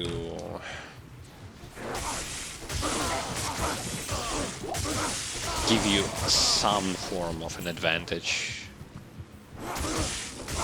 in those sad difficulties. They're not only sad difficulties, but they're also sad difficulties, because you'll need so much fucking stuff to do on those difficulties.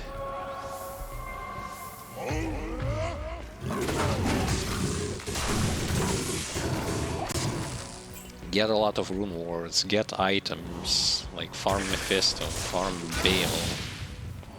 Mostly Mephisto, because Mephisto can drop pretty much everything you are going to need. And that's the reason why I'm also grabbing those rings, amulets for Magic Find.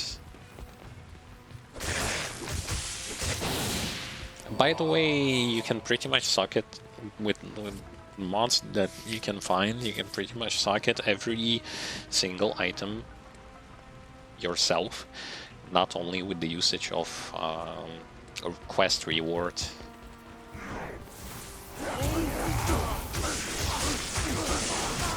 Which can and will be handy later on.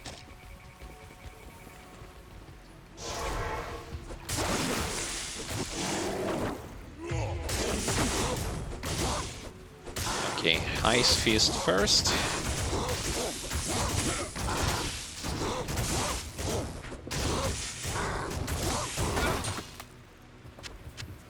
Get the flail. Create the flail.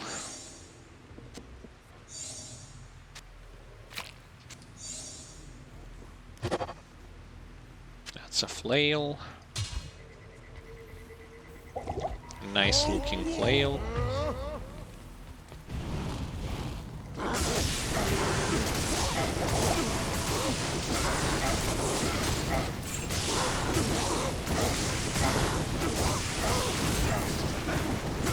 That's actually good that he is not, like my mercenary is not there.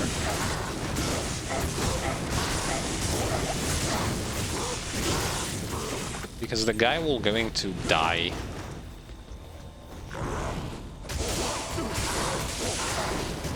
From those hydras.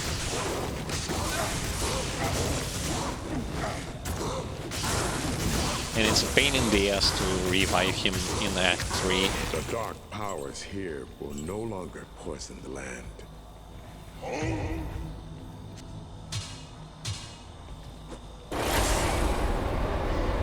Nice.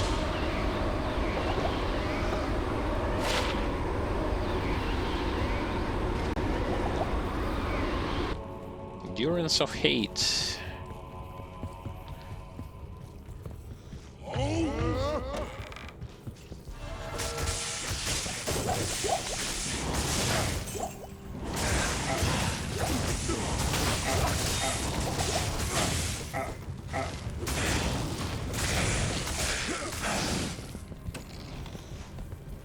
With those little annoying bastards.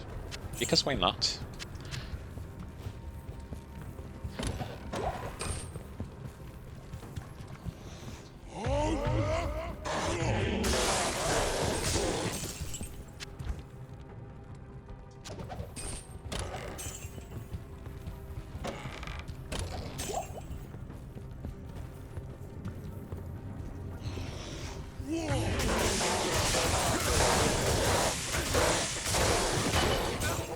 It's really good that the mercenary, at least on this difficulty, he still does something.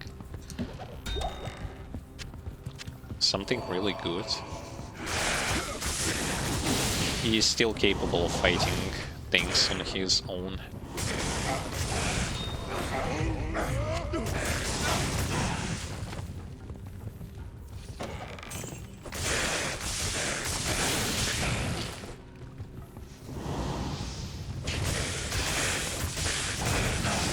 Considering the absence of Rune Ward as a weapon on him, that's solid.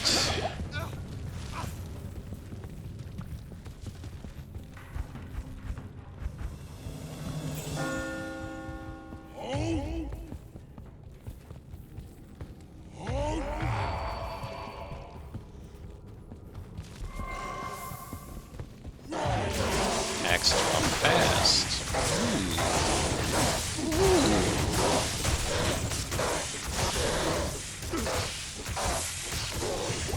I'm gonna save you today.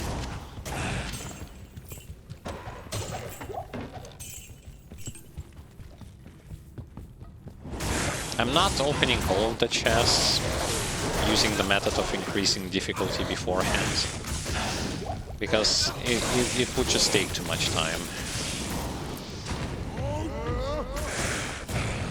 And you don't really need to do this on normal difficulty.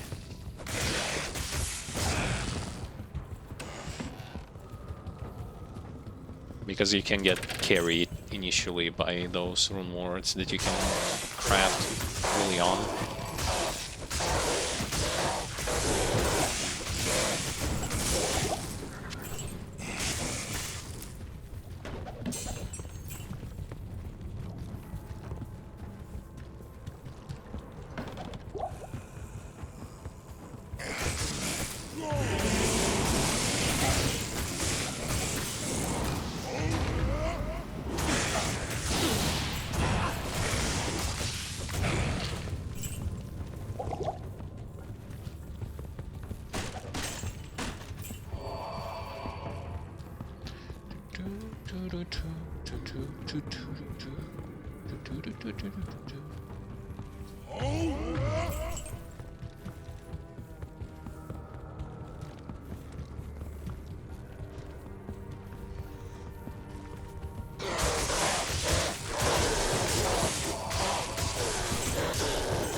Give them a little electricity. which comes from my auto attacks, which probably comes from one of my charms that I have.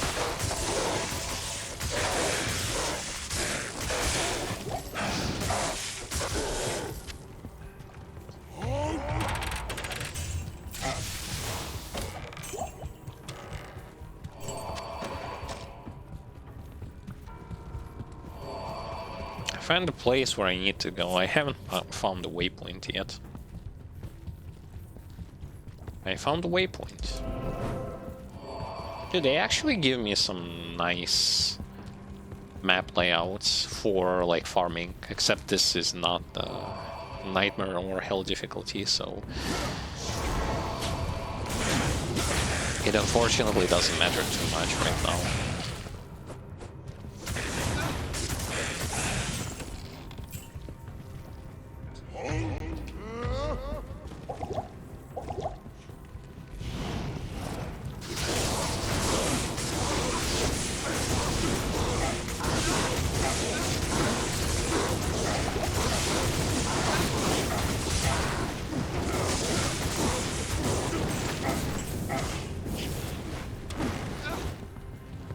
Okay, my weapon almost broke. Yes.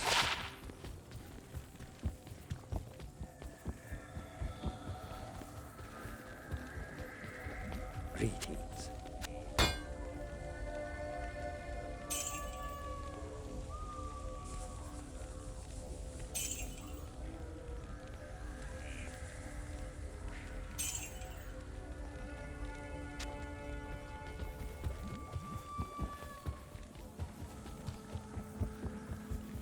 I was kinda lucky to get teleport staff as well as the life tap wand.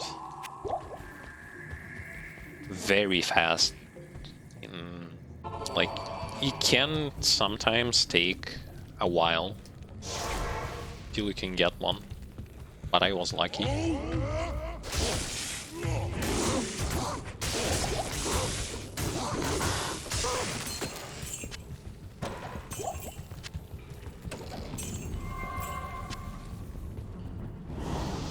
I was simply lucky.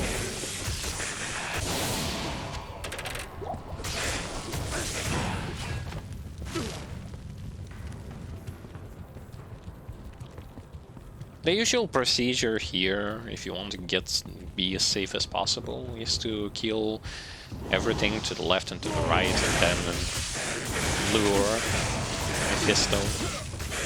But if you're ballsy, you can just simply ignore all that and just kill him face to face.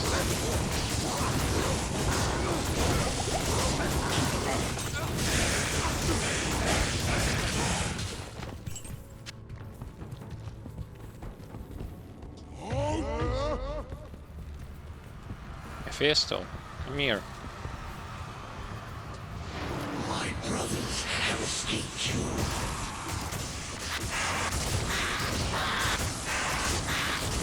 I've placed life tap once on him, life tap proc. However, this means I don't get to proc something else on him, like my shout that decreases his defense.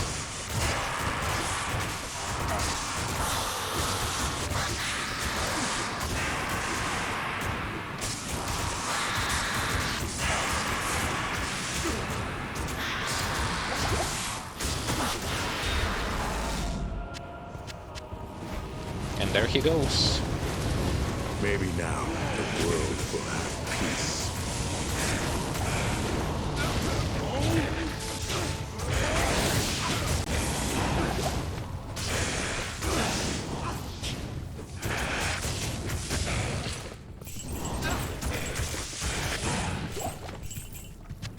It took a while.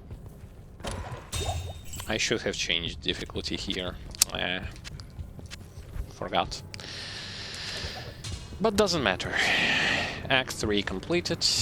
Onwards to Act 4.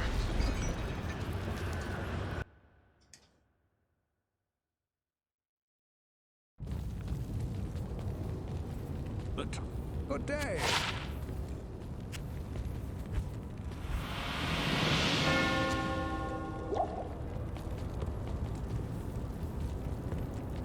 What do you need?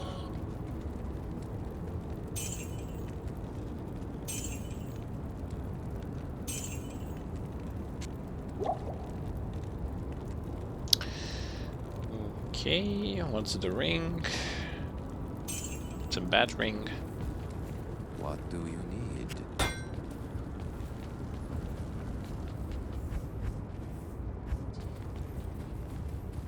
So yeah, so far so good.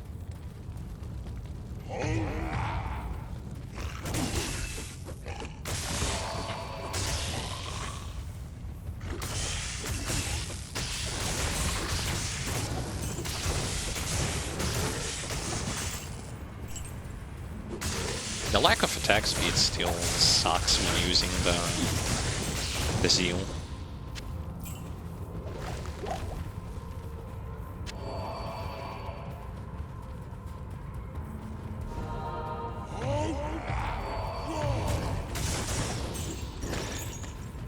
Damage is nice, but the lack of attack speed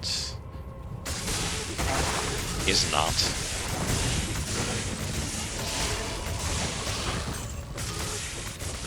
Like, see, even if I put, like, this skill shrine gives +2 to zeal, and it still doesn't fix the fact that it's going to be slow.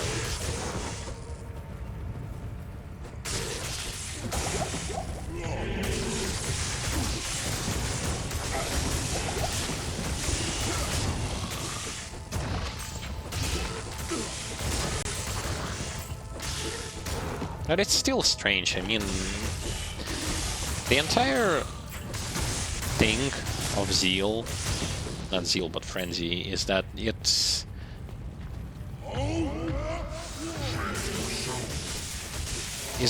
buffs your, like, should buff your attack speed.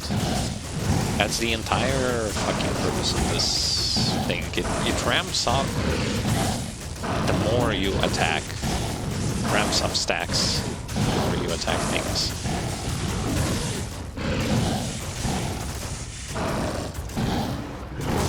But unfortunately,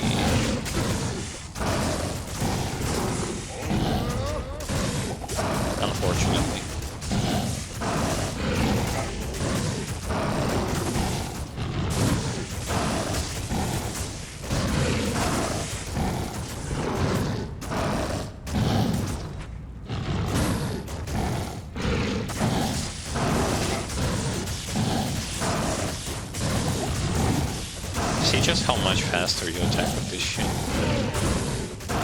in comparison to zeal.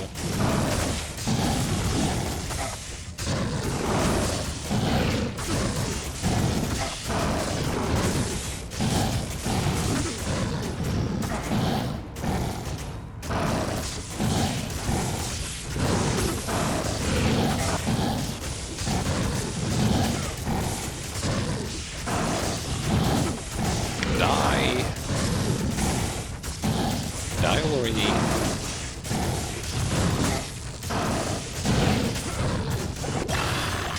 And he's dead. Nice. Fucking AIDS, man. Such a unnecessary long fight. Fallen angels deserve freedom. Stay a while and listen. Because, as I said, like, the zeal was, not zeal, but frenzy was way better in D3. It was, Hail to you, no matter how much you want to deny it, it was way better. Even as you just start playing, it's still better. You see the entire, like, ramping up of your attack speed and all that kind of, all of those kinds of things. You see that pretty much immediately in comparison to this one.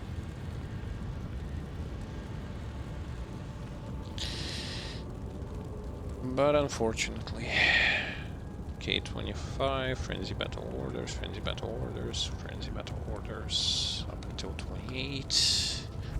I'm level 26.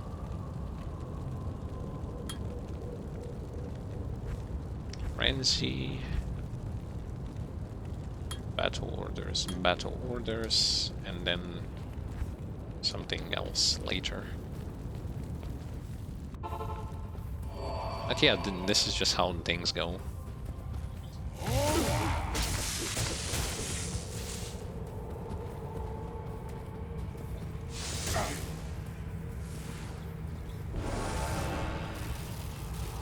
Double swing is also not the most ideal thing you can go with.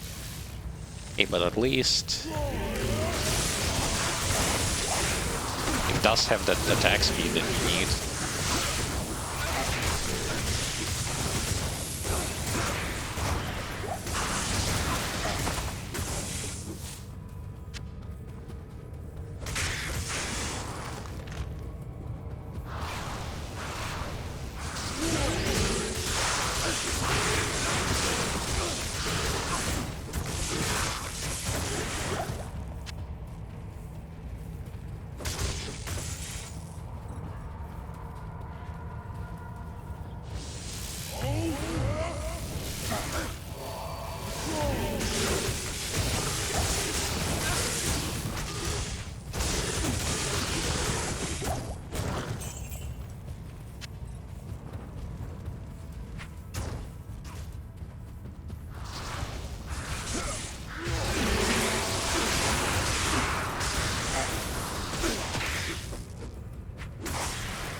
So far, I would like to say the following thing, like, even though I am using that kind of splash damage mod, I still consider that on leveling, casters in D2 still going to have an advantage over melee characters, significant advantage, both in terms of how much gear you need and in terms of like how much damage you do while leveling. So if you think that this mod fixes, like, puts melees on par with casters while leveling, you will be mistaken, because it doesn't. You still will going to suffer from the fact that you don't output the same much damage and the same like clear speed as casters. Casters was and shall remain the top of the food chain. Don't know how it is for the for the later parts of the game, but as of for now, it's still obvious that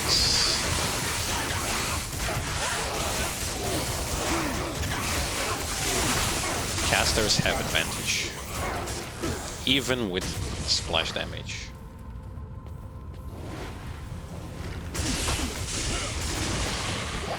It's just that it gets better to play as a melee character if you have splash, but still not enough. And most definitely not even close to something like how it was in D3 when you played as a melee character. No. Absolutely no.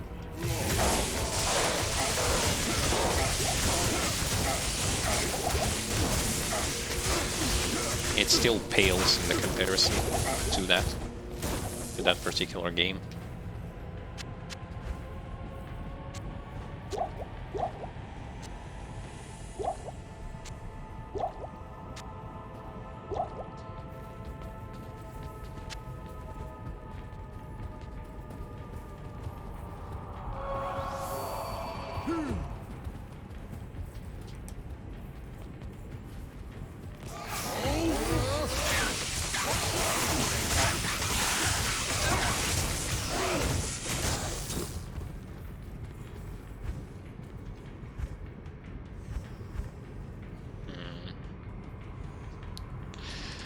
I don't know, both of them are level 3.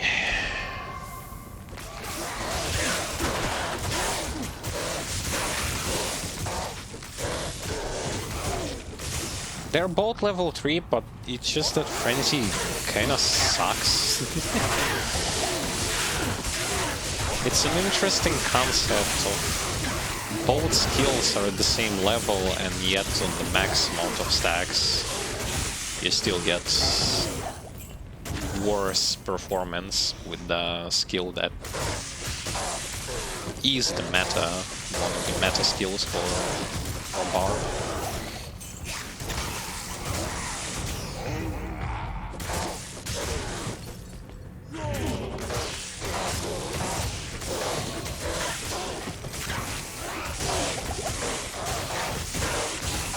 Now I understand that the biggest role factor when it comes to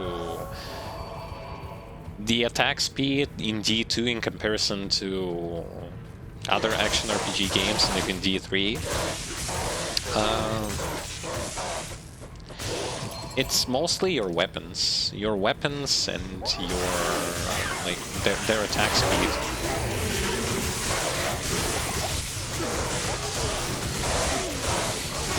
It's not the skills themselves. For melees, skills barely ramp up your damage. Like how much points you put into skills will barely affect your output, sadly.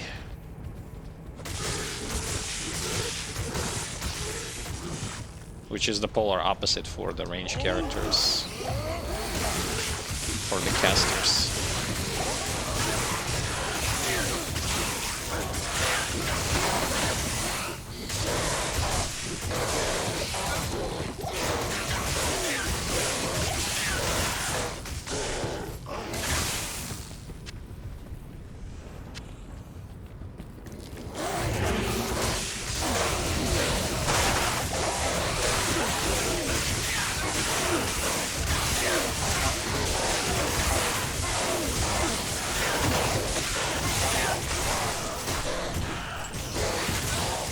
Yeah, I'll just move to double swing.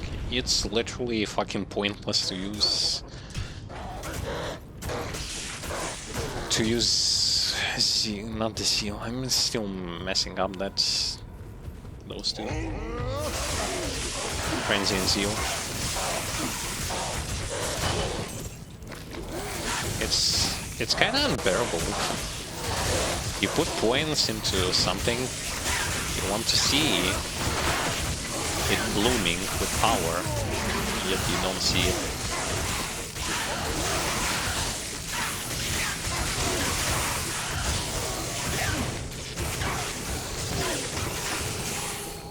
Okay, I might even as well do this to see if it changes anything.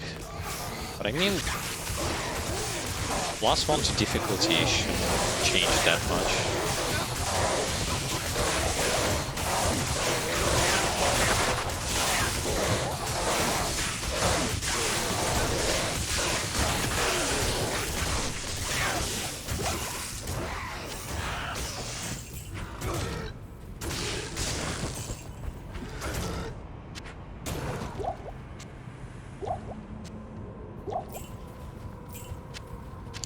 Oh well, oh well, oh well.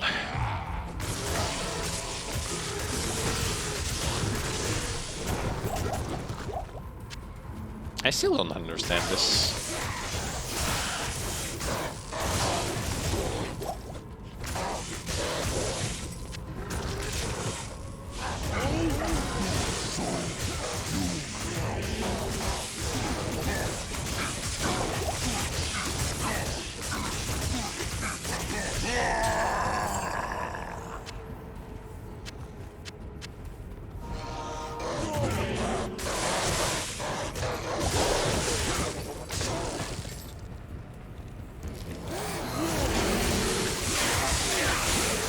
I mean, I understand how to ramp up the damage.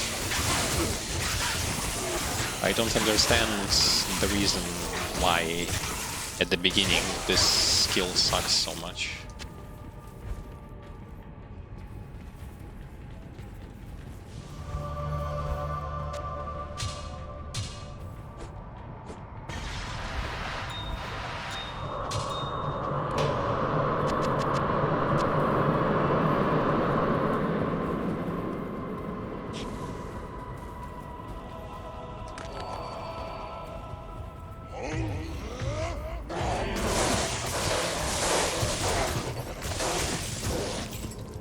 Because technically you put the same amount of points and you see pretty much the same amount of results. The same results. Let's try again.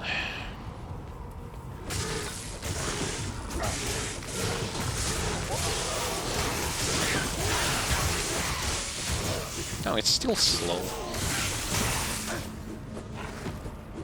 It's not slow when it comes to the movement speed, it's slow when it comes to the attack speed.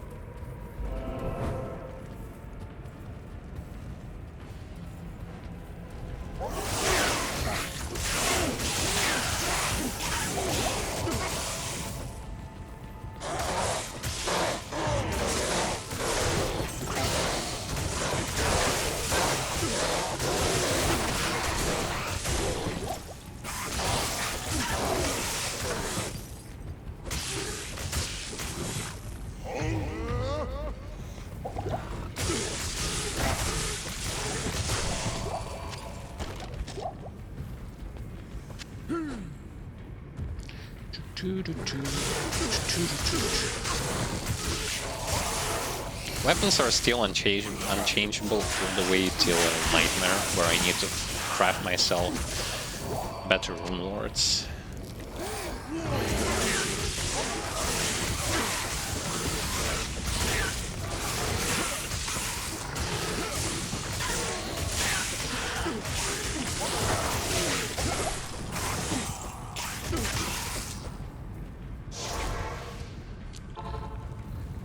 Both of my weapons are in danger. Time to save them.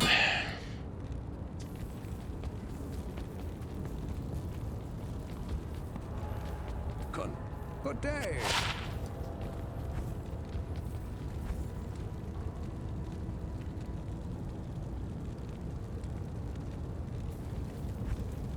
Angelic Halo.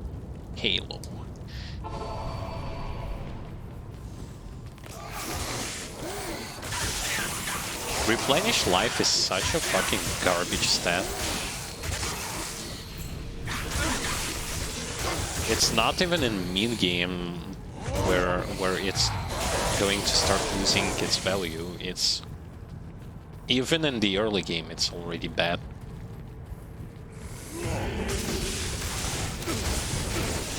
So you don't even get to feel when it's good, because it's never good. It's just super bad. Hence, this is why the same like aura for Mercenary and for Paladin, which replenishes life, is so bad. It's just bad. You don't need it. You never need it. Because it's so bad.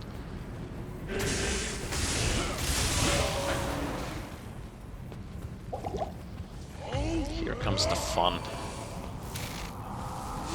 Fun part. They curse, they shoot, they kill.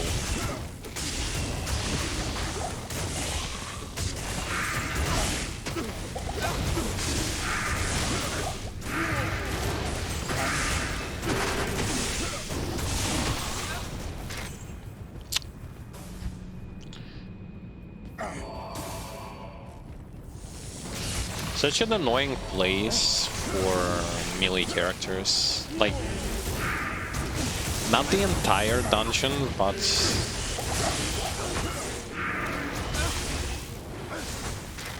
just this place, the narrow places.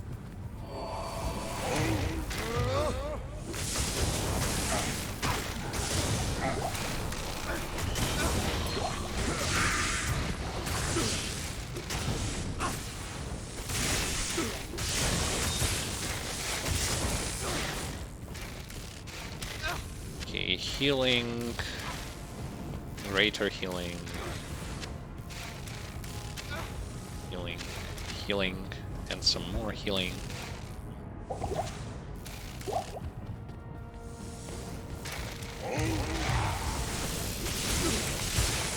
Never liked this place.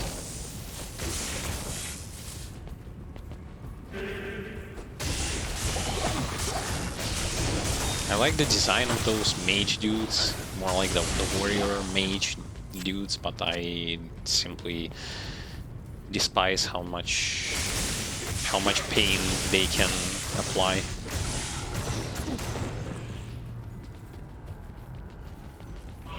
Because of the curses.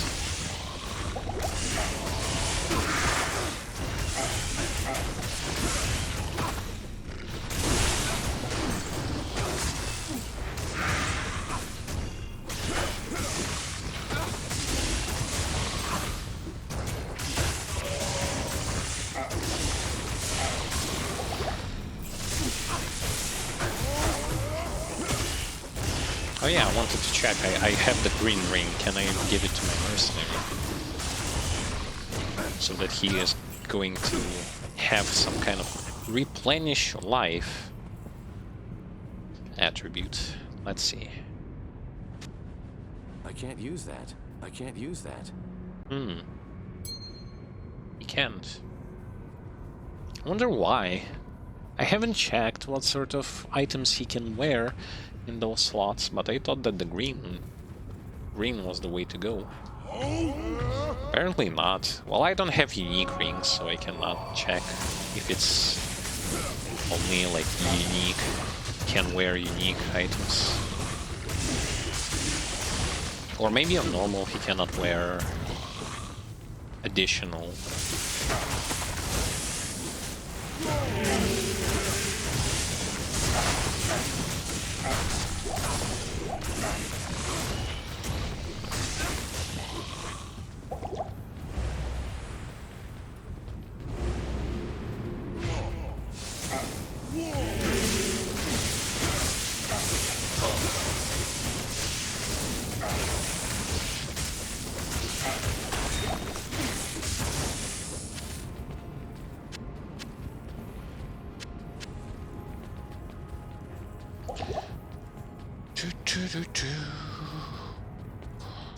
Open a waypoint.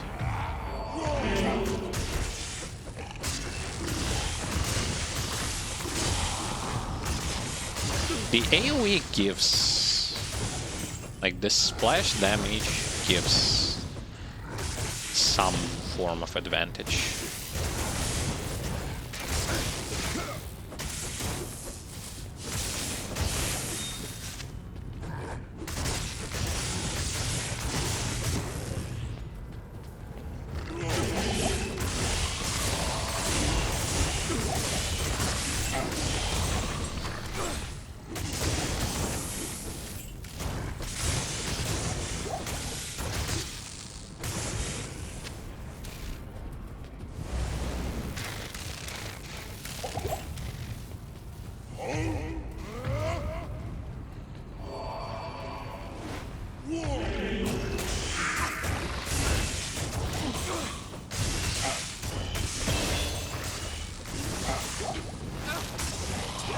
Nice. I even got the level up. How much do I need for the next? 82 strength, 73 dex. So it's like 3 to 4 levels.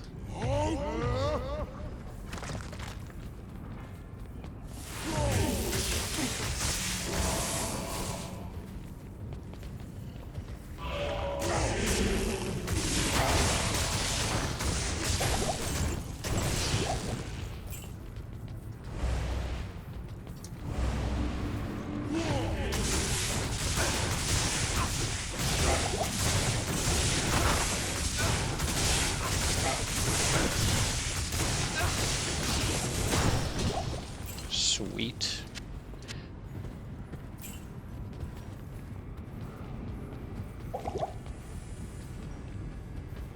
Not even death can save you from me.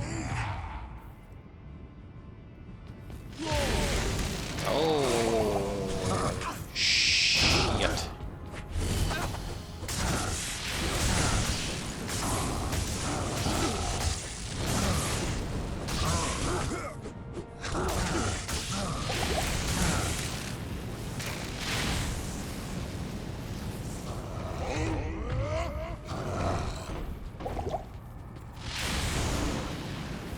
How about this? How about I life tap on you?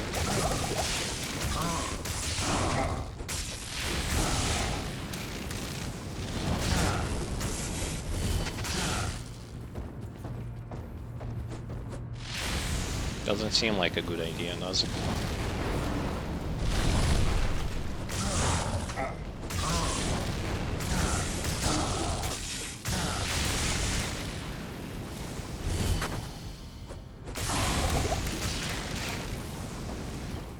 Yikes!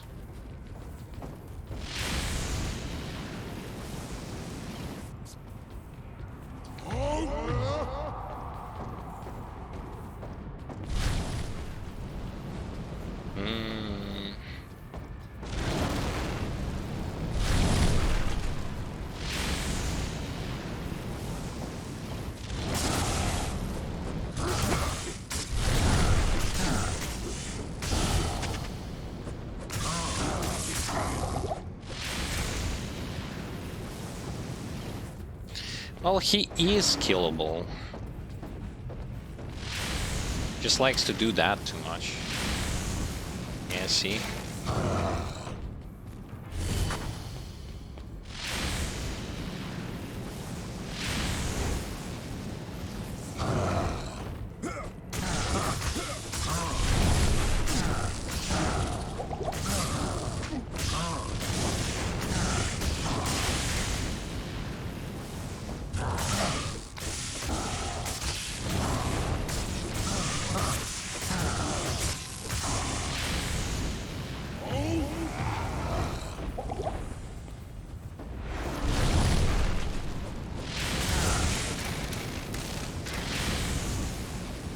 Okay. I got you. Understandable. What do you need?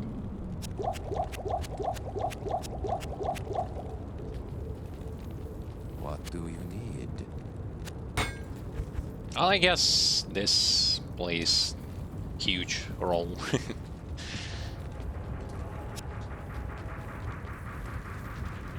I guess.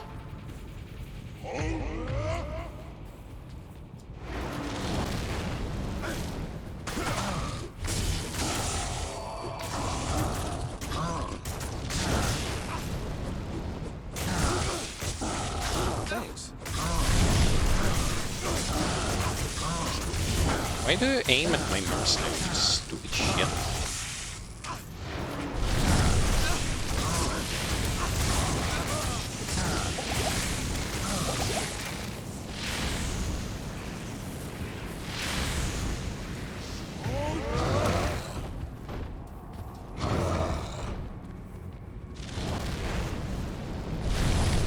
Come on. Come on.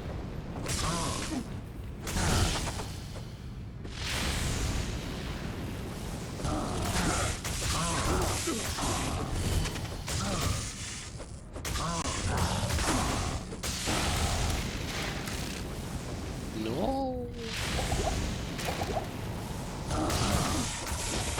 I can't carry it. Eternal suffering would be too brief for you, Diablo. Well, my mercenary was the casualty. But that was Diablo. It's somewhat tough to deal with him initially when you just simply do not have the items that can help you out. His red lightning is annoying.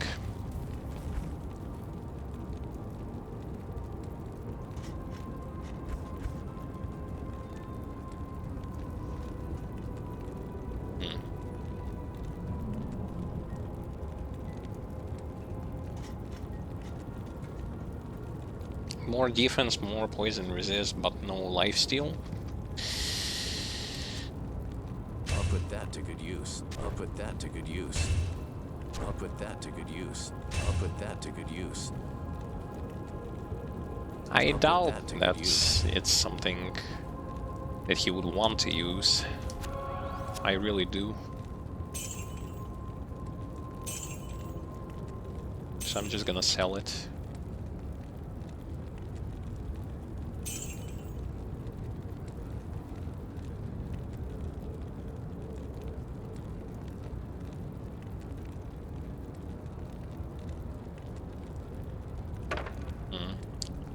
Keep that. Keep that or don't keep it.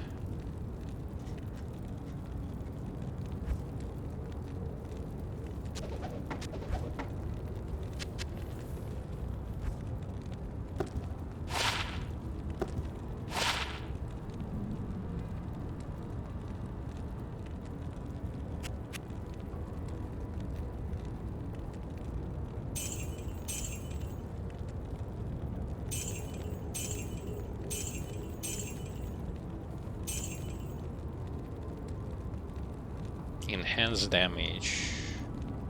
I'll keep it for this. This looks like decent for Amazon, Javazon. Increased stack pile is also kind of nice to have.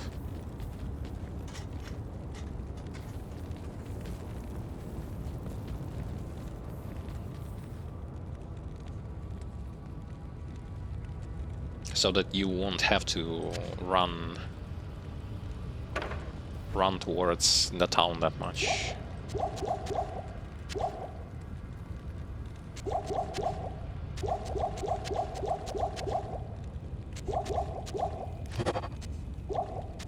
I can be wrong, but I don't think so.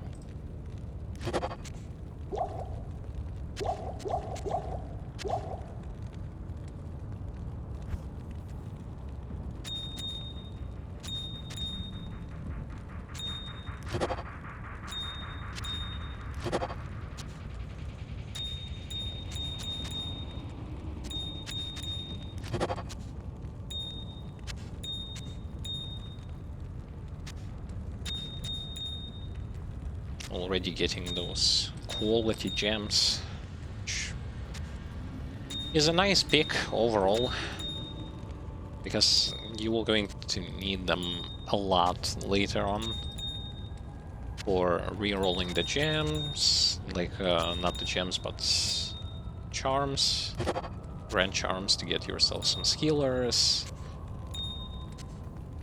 as well as overall crafting purposes.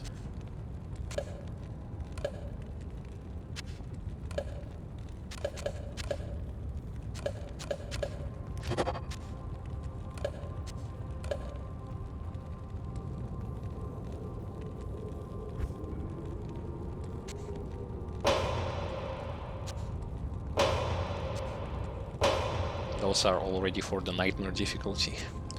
The mid-level runes. What do I do with this? Put it here for now? Maybe.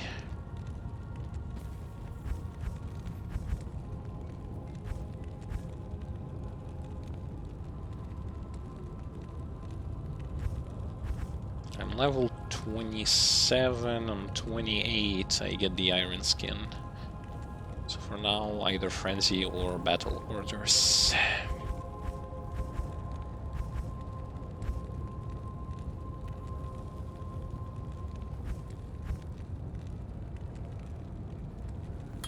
I'm gonna go into frenzy and into Act 5. It still takes reasonably long time to get through the acts, even with the splash damage.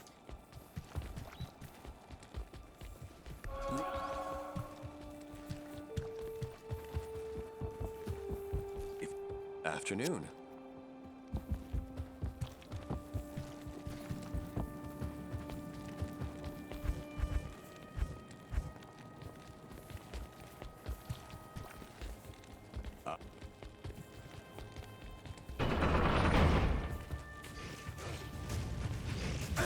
The time has come to cleanse my homeland.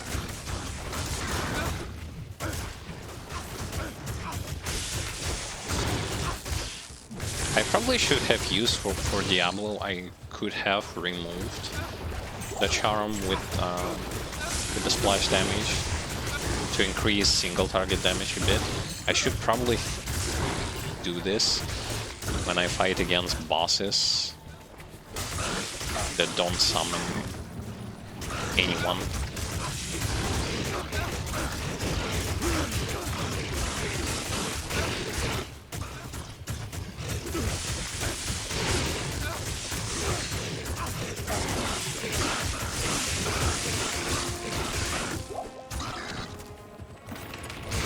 Probably, but I don't know.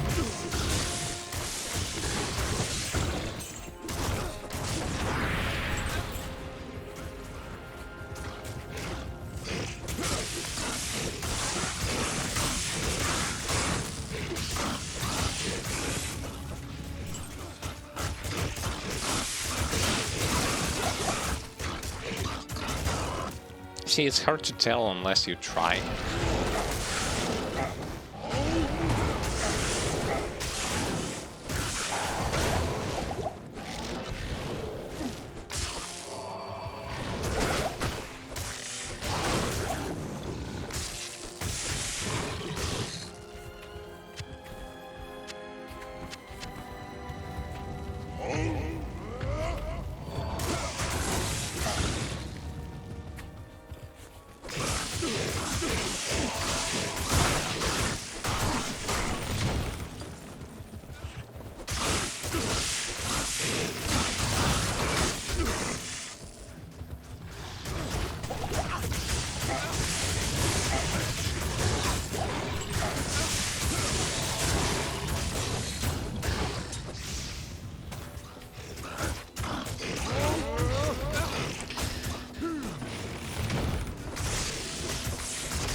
I don't know. I put points into Zeal, but I just don't like the fact that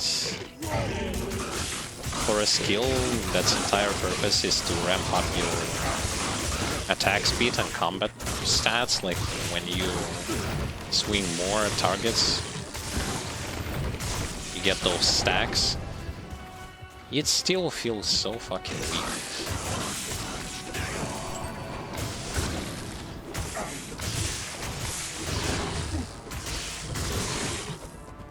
It's definitely when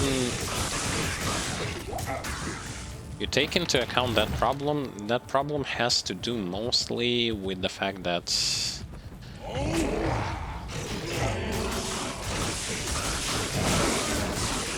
there is just not enough base parameters to make it like reasonable enough for that skill to stack up. Base parameters are kinda low, which is really bad.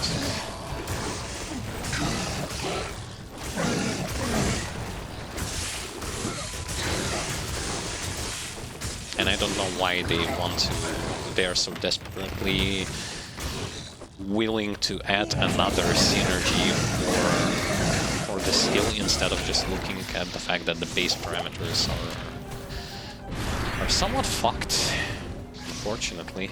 The siege is broken.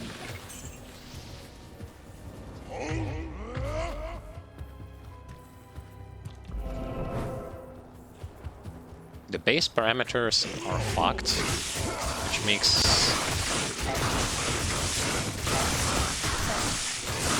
the skill bad for leveling up until you get some nice looking weapons.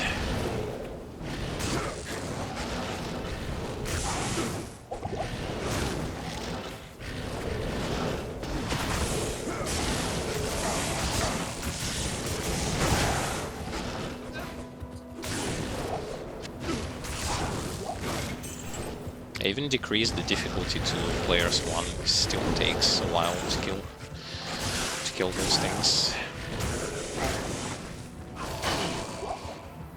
And it's not even because I miss or anything, it's just that the attack speed is bad.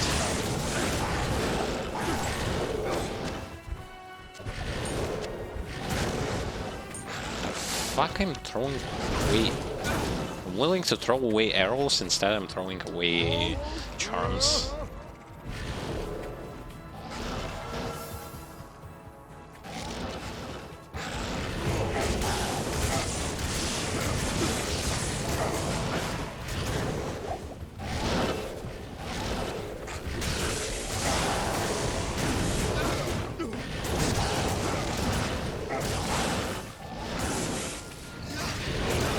A lot of problems that Barbarian has, or in general that melee characters have while leveling, when you try to address those issues, those counter arguments start with, and I've spoke about this before, counter arguments start with, well, in late game where you get to that gear. And it's really stupid to bring the end game into the territory where leveling is being discussed. Like, you don't start from late game, okay? There's this reasonably long process of getting through the entire game, especially if you start without items. You start fresh.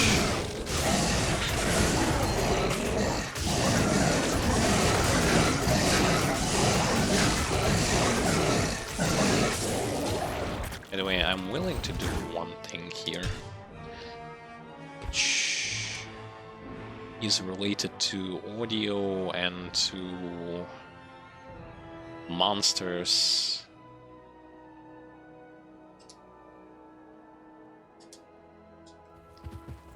Sounds that they're making. They are sometimes so fucking obnoxious and so loud. It is ridiculous. You barely can hear yourself.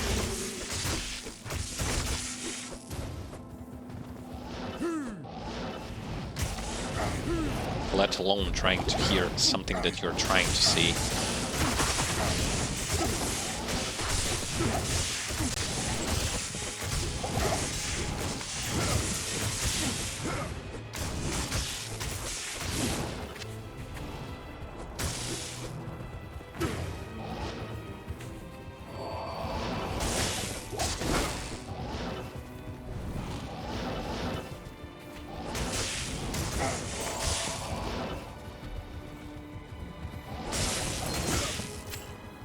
Keep collecting the rings! Rings of power.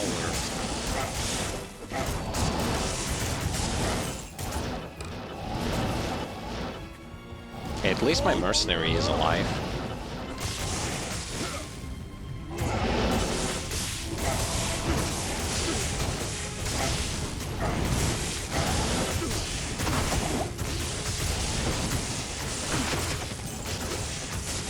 He's more alive than I am. Wonderful. Follow me. Okay. Quest for Barbarians is pretty much complete, which means that in case something I can craft myself Ancient's Pledge, which I don't need because I'm a Barbarian, I don't use shields. Now I can use shield if I want to, like one-handed.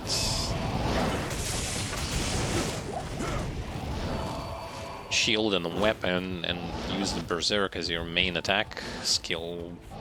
Which, by the way, with splash damage added, doesn't sound that bad at all. At least I think so. But I don't want to.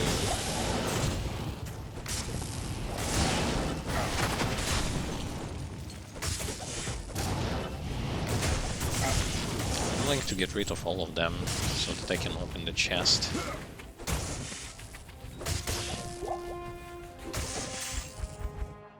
on higher difficulty.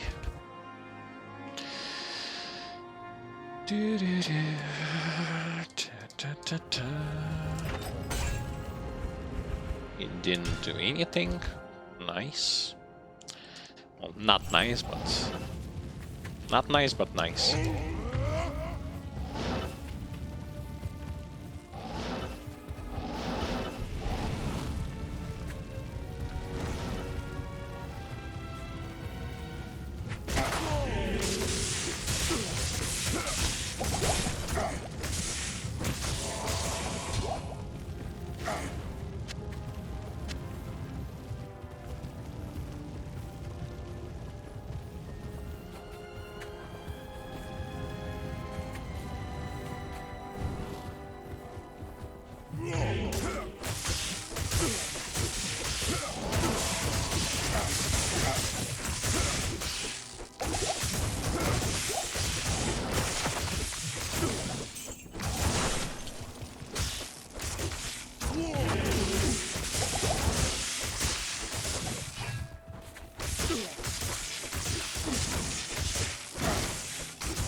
Dude, I'll be doing it smart now. Like, fuck this shit. This skill is so goddamn useless early on.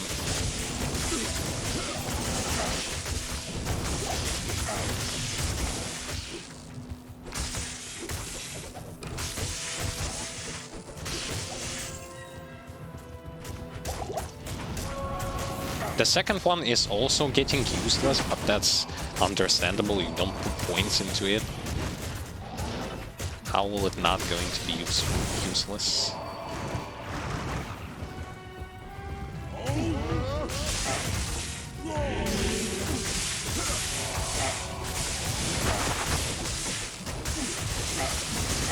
Oh my fucking god. It really gets useless. And it breaks weapon like crazy. Okay. Well, I guess that wasn't a good idea.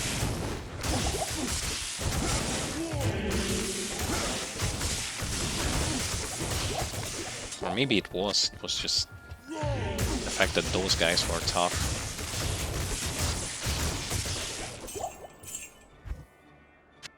Hard to say.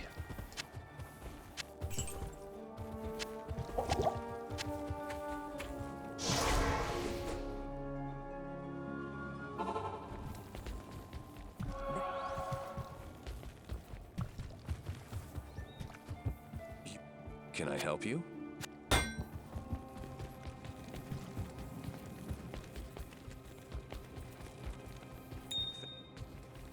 Okay, he gave me runes. Runes for the pledge. Oh, they even moved Dickard here, closer to the portal. In before, he was closer to the center of the village, of this town. Now he's here, closer to where you would want him to be.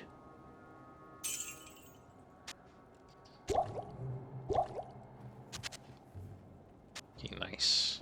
Finally decided to autofill. Versus keep annoying me. Not autofilling.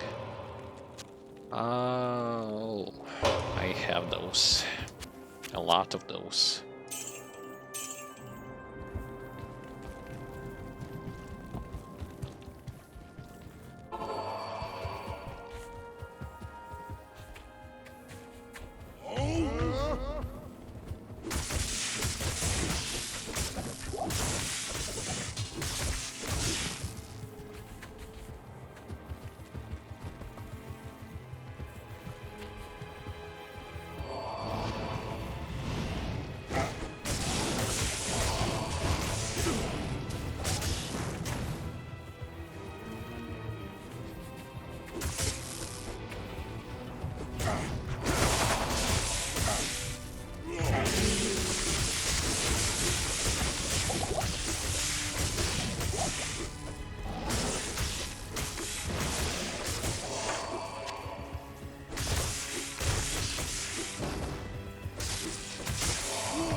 Yeah, that's faster, but you can literally see the difference between attacking with one thing is slower but does more damage, which is the reason why you would want to use it.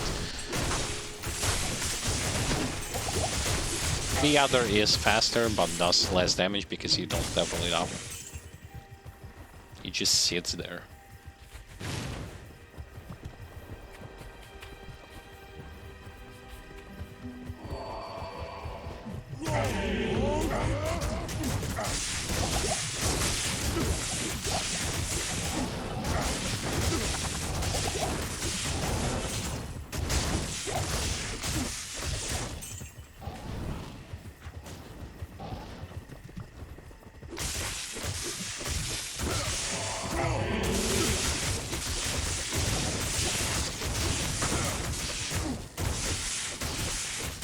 Yeah, there is no perfect alternative.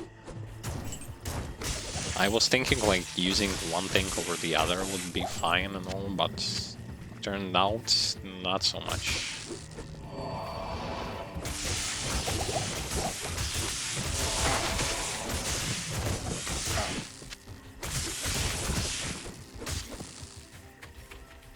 Well, for some enemies it works better using one thing, for some using the other thing, but overall both are already bad.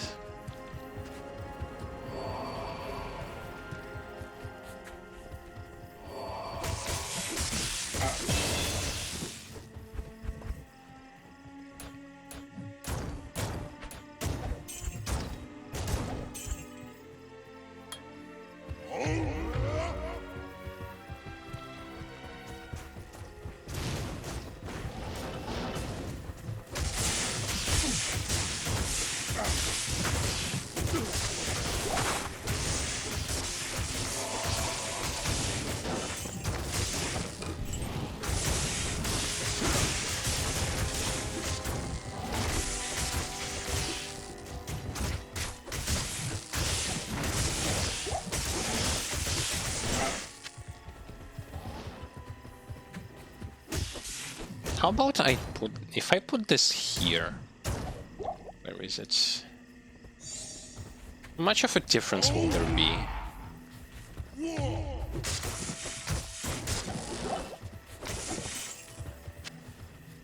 Just want to see how much damage is being taken away from me.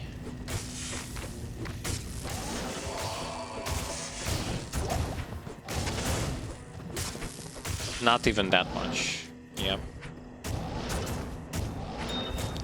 So just overall, the fact that his damage is dipping.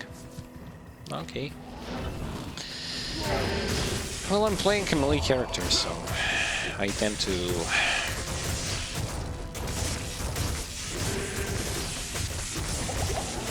I should know with what I am dealing with by now.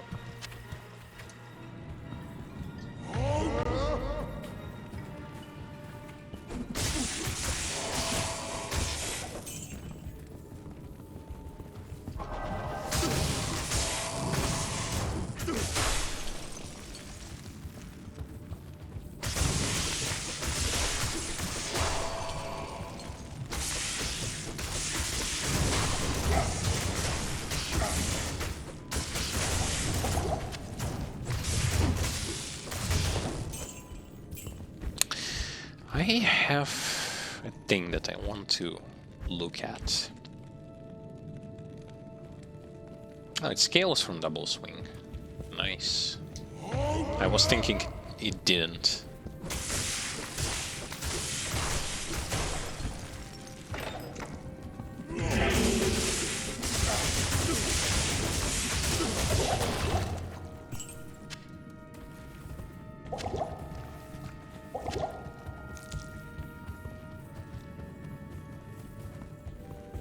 I still need to combine both.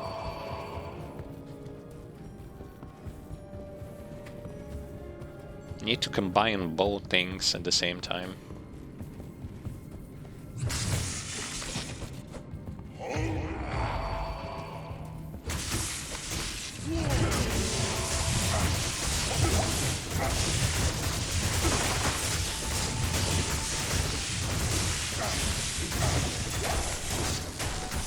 Yeah, because if you combine both, you get more damage right now. Especially if there are assholes who can freeze you.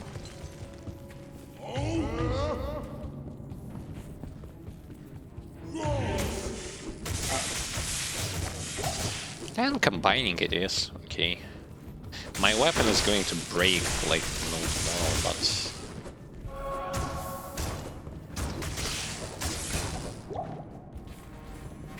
it's inevitable. I'm a melee character.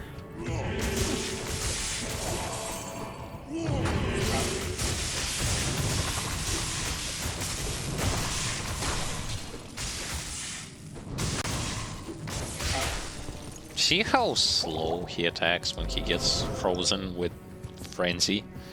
Not frozen with frenzy, but attacks with frenzy when he is slow. When he's frozen, I mean.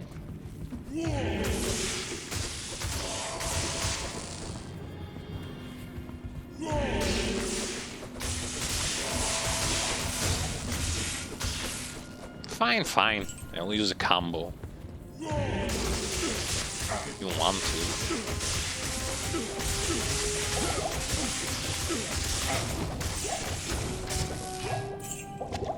Only for some unknown reason. Sometimes it works against some enemies and sometimes it just doesn't.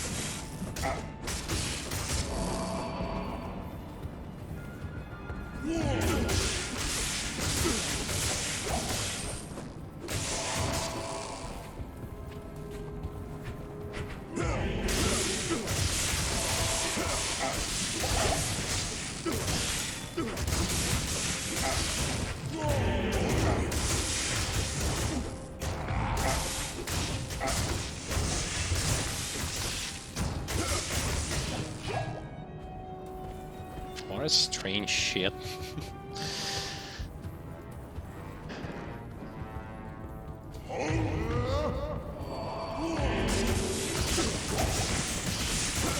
Playing as melee class in this game feels like a fucking rocket science. You have to take into account old mechanics that work only in this game, because in other games they work better, way better.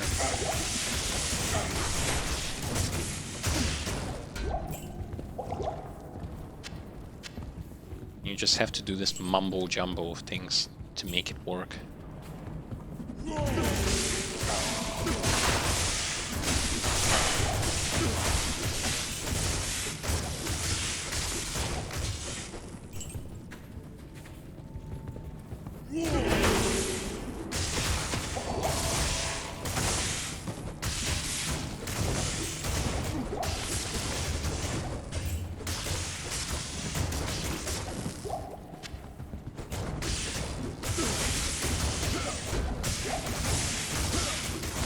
Ramp up the stacks, attack them with double swing.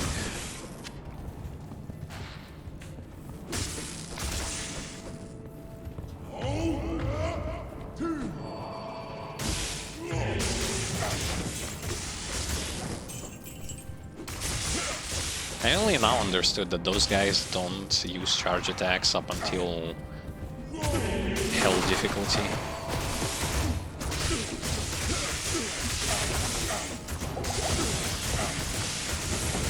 Weird.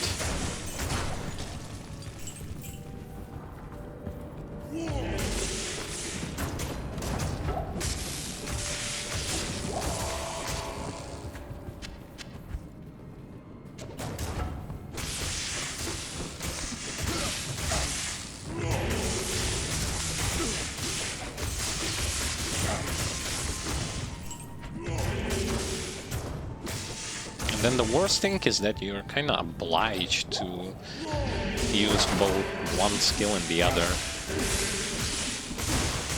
if you don't have something to remove the frozen effect.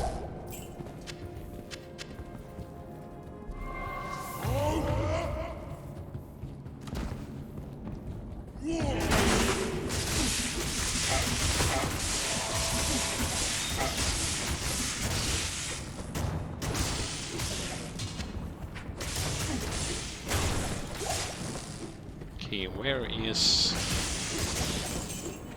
Anya? Anya, where are you? I'm tired of beating this place.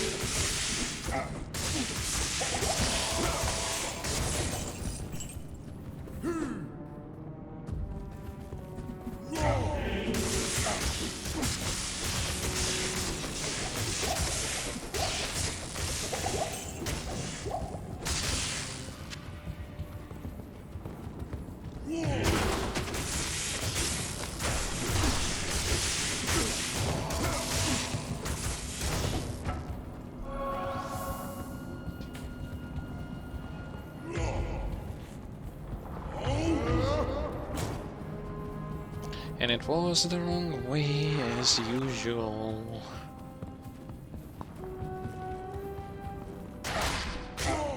Oh no, they do use charge attacks, my bad.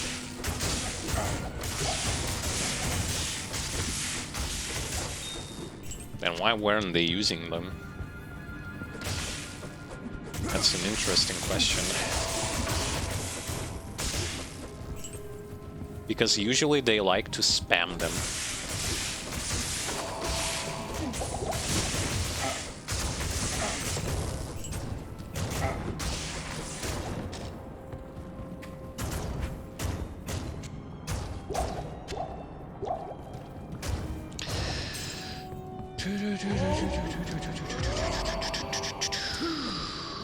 Oh shit.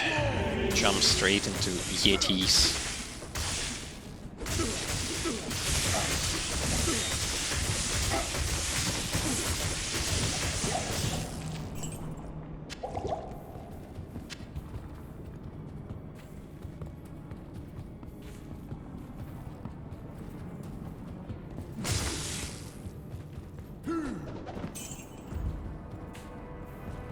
I just touched him and he died.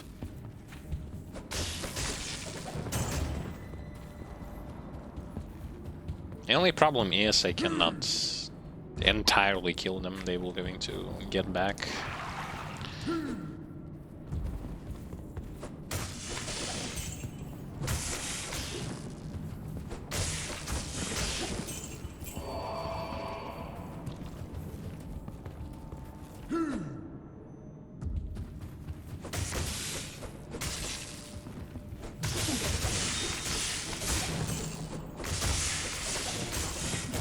At least here I'm going to get some resistances.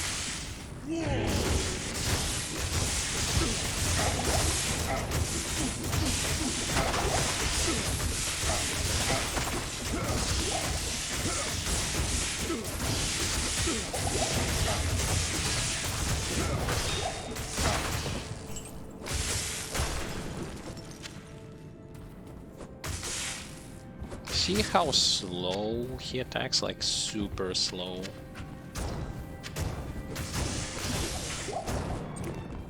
He's a very slow person.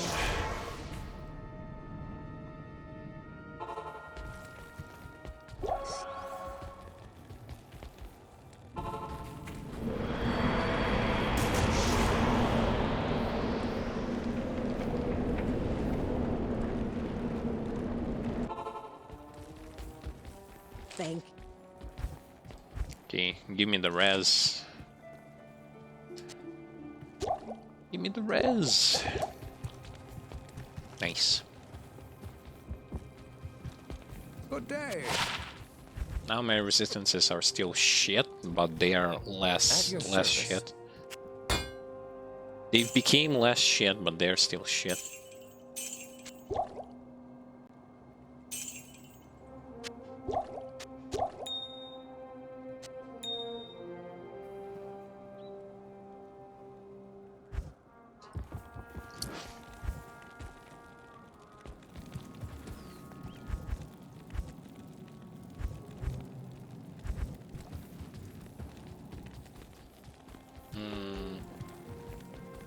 I need to go back there because I haven't opened any of the waypoints. Or did I? I did. Yeah, I did.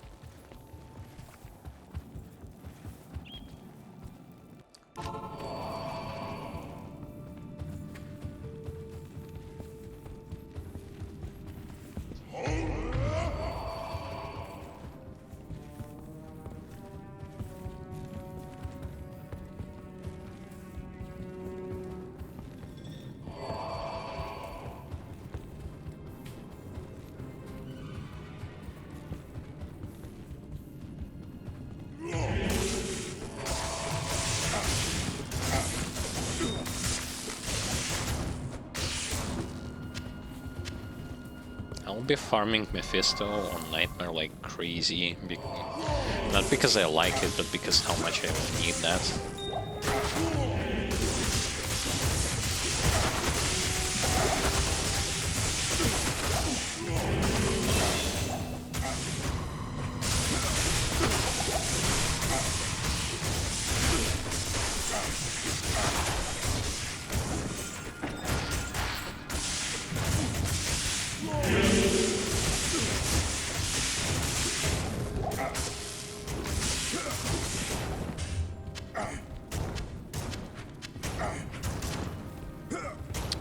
Stop hitting me.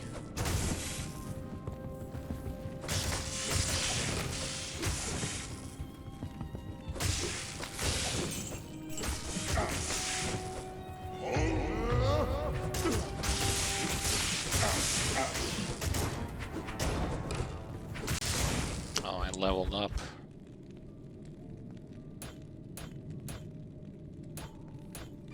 Nice.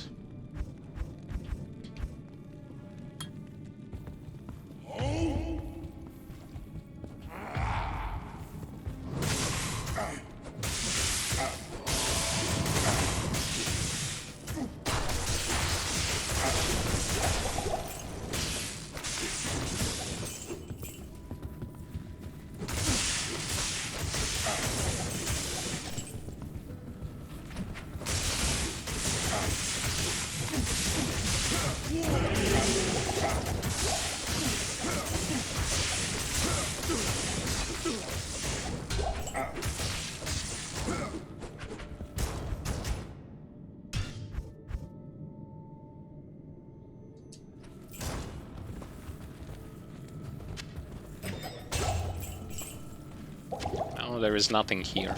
Oh, fuck.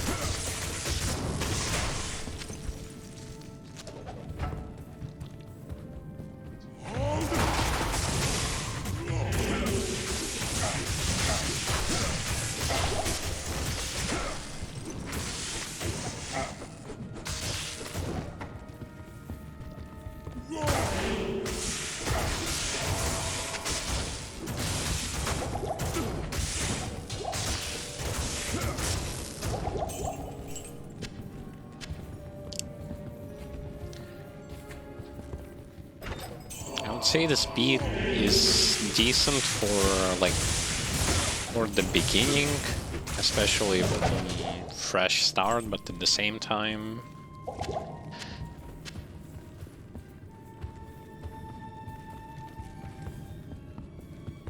in comparison to casters, that's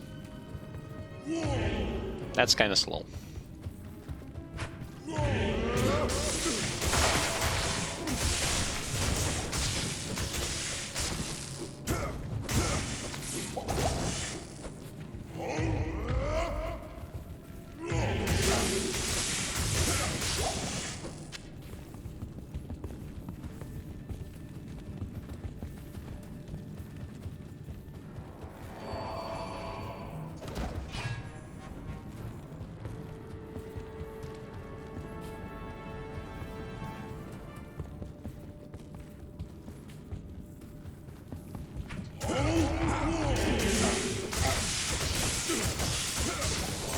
And besides, I still do not have any sort of rings with...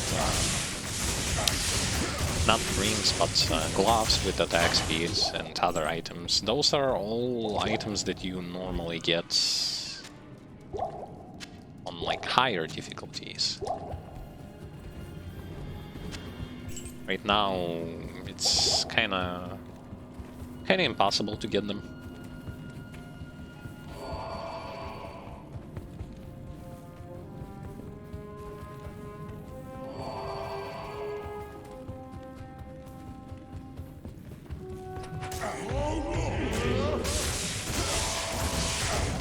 those items will going to increase attack speed of your character, making it so that you wouldn't have to use the double swing, especially. Another item that will going to make the usage of the double swing literally pointless is Ravenfrost Ring, because you will going to remove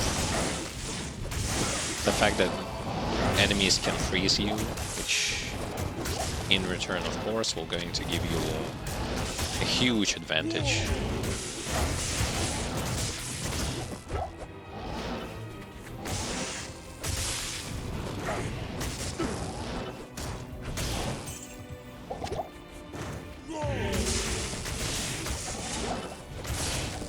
But that's unfortunately not going to happen anytime soon, so yeah. Just have to somehow bear through it. Somehow.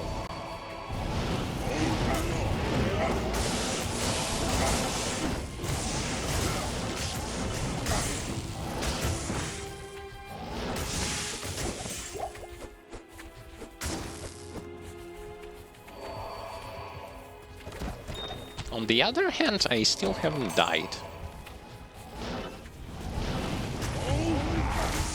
That's wonderful.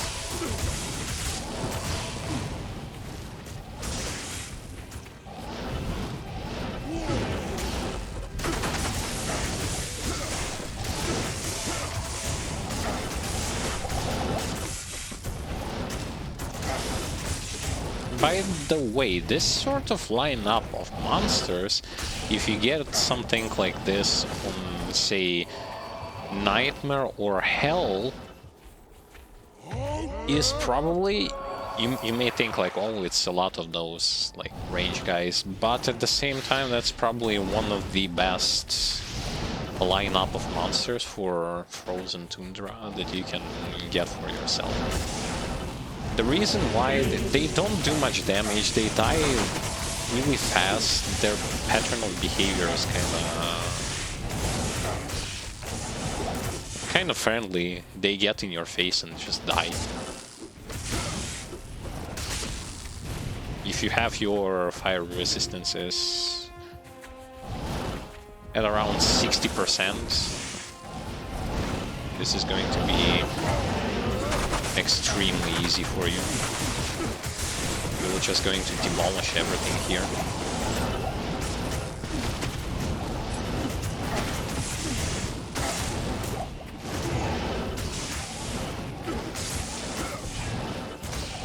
Yes, they teleport, but have you seen, like, how exactly do they teleport? Those idiots teleport right in front of you, and you just kill them. There is literally nothing threatening about them.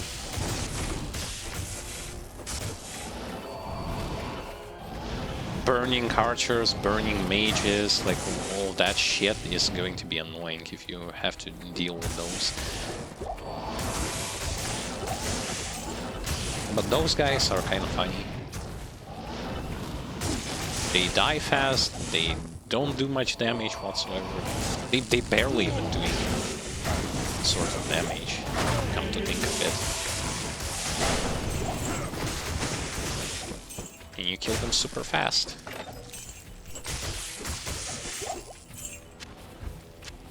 So yeah, it's definitely a nice lineup.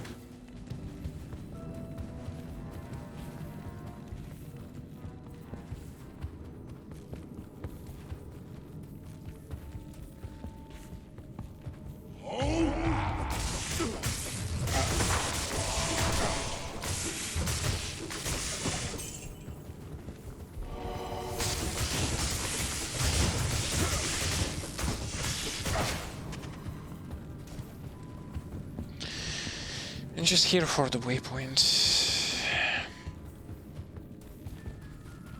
and the way towards the ancients.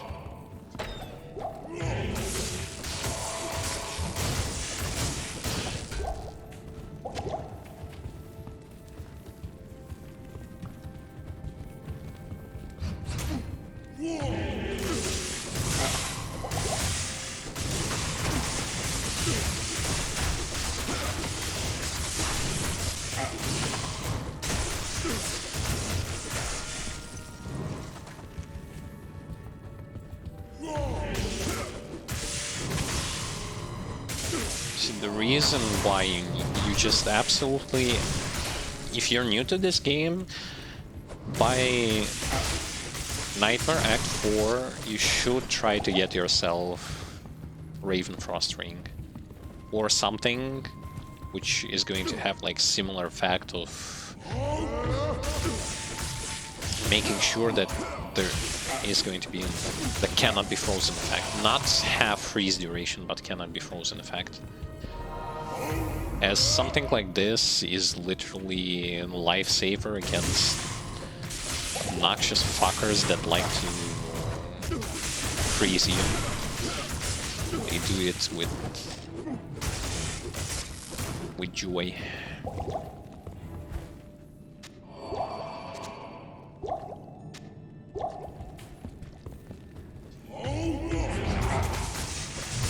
Because, come to think of it, just sort of ask yourself how much things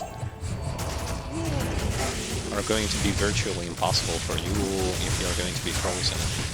That's like lifesteal, doing damage, stun locking them, proccing some effects, some additional effects, some other stuff. Like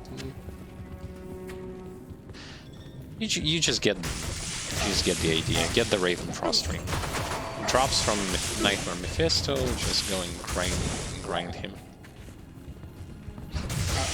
It starts dropping from Nightmare Mephisto.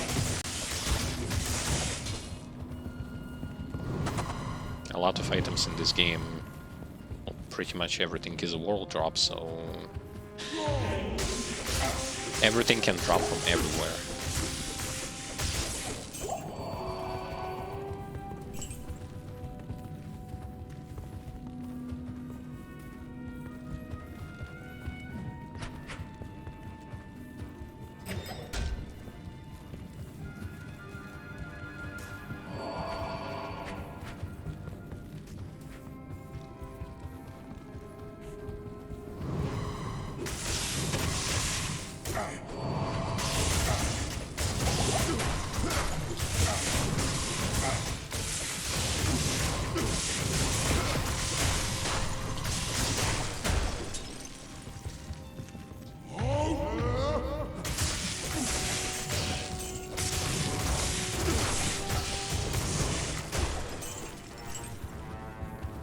I still want to see on how Frenzy Barb compares with, like, how much more tolerable Frenzy Barb is in comparison to Whirlwind Barb. Because thus far, the least pleasurable class to play with for me in Diablo 2 was Whirlwind Barb. Absolutely unbearable.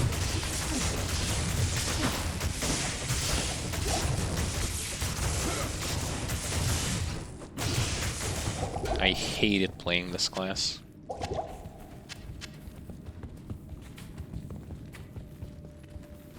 And it's such a, like, spit to my face like, when you are enjoying playing Whirlwind class archetype in every other action RPG games, and you play a predecessor and you just want to fucking kill yourself for choosing this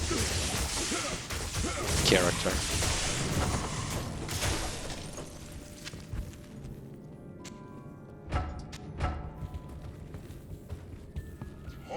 That's for obedience, I believe. Obedience can be crafted out of those.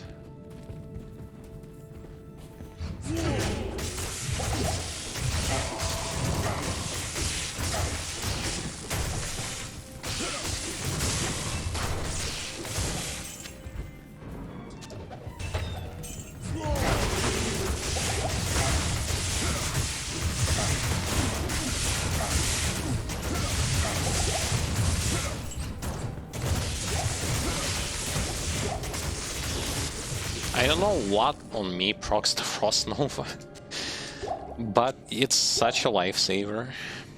I would have died there if it wasn't for the Nova. Oh, it's the gloves. Gloves are the lifesaver, yes.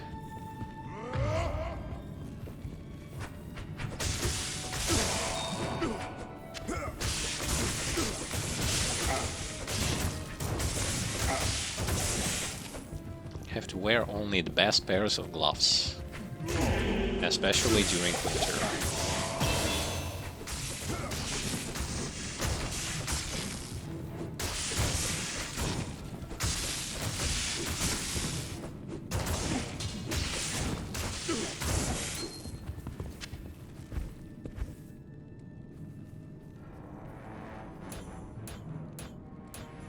I'm almost at the point where I can soon I will be able to finally level up the shit that I actually need. Level 30, am I? Yes, I am. Battle command and natural resistance. Holy fucking shit.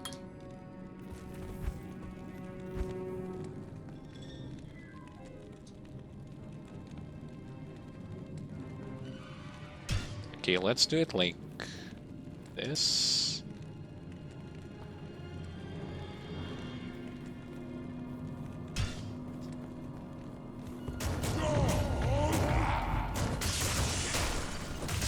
Those are the combo of shouts that is going to be used for a freaking while. Greetings.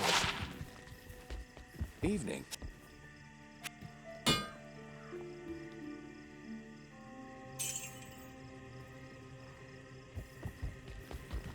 Okay, this goes here. Some potions and some juice, and I mean some gems.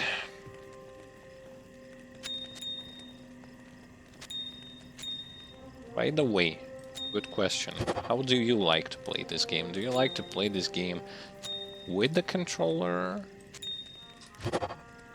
Or without the controller? Old school keyboard and mouse setup?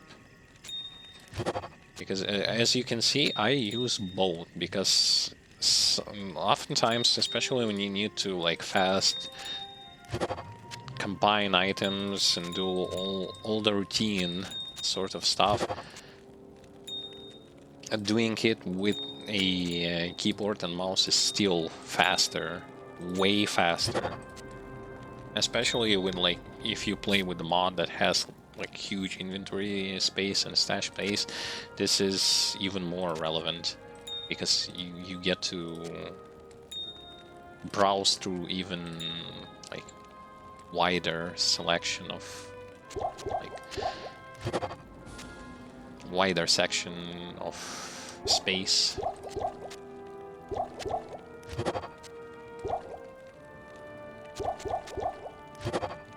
They all have their own benefits.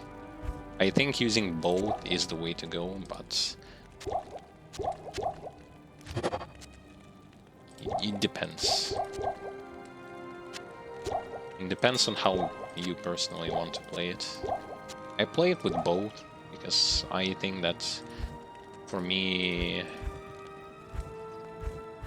it works the best.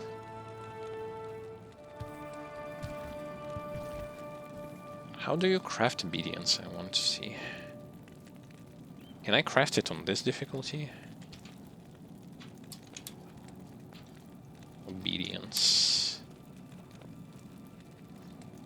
Hell call. Oh.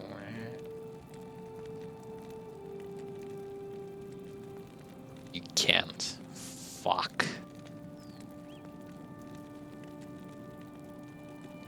Need a nightmare difficulty for that. Insight? What about insight?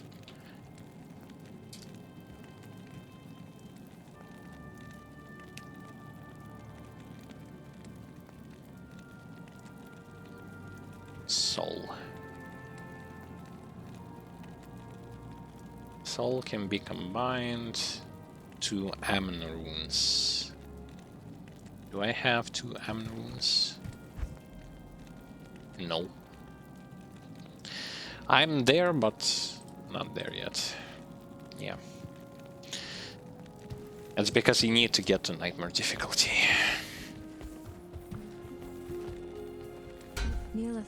For things to start working for you, you need to get... What is this Good shit? morning.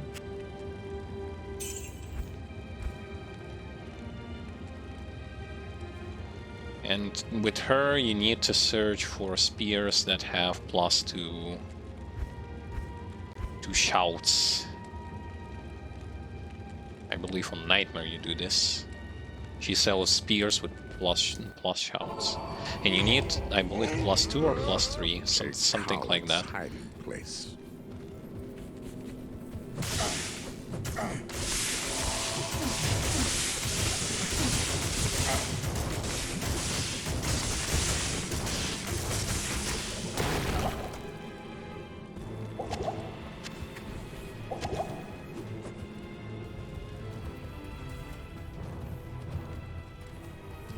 Battle commands is an amazing stuff.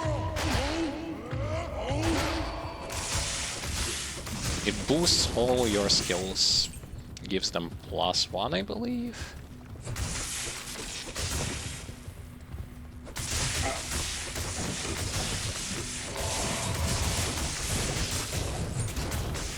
I'm gonna check how much pluses it gives. +1. I believe +1. Right now, +1. Solid way to give yourself that pluses to skills. Stop fucking slamming it.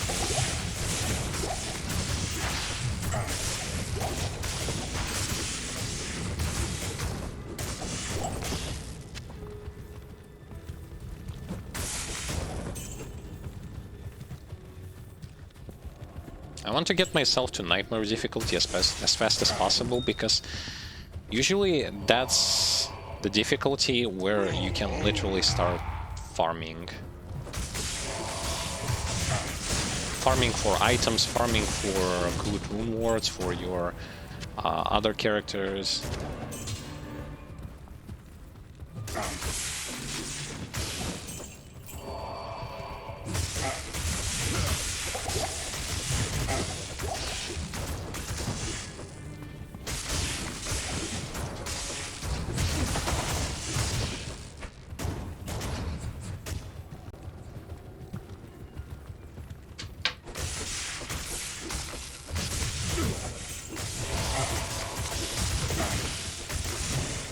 Night Lords don't do that much.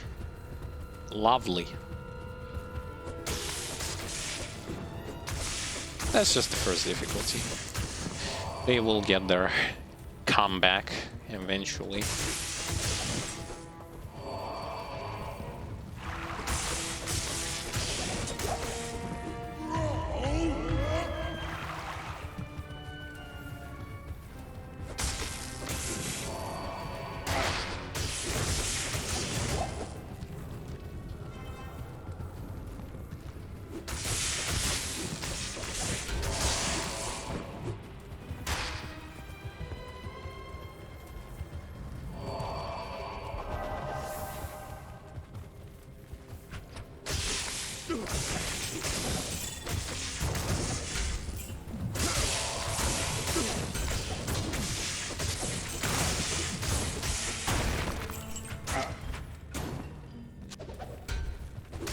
Oh, I also need 3 socketed helmets. 4, of course. Socketing it with perfect gems for magic finds.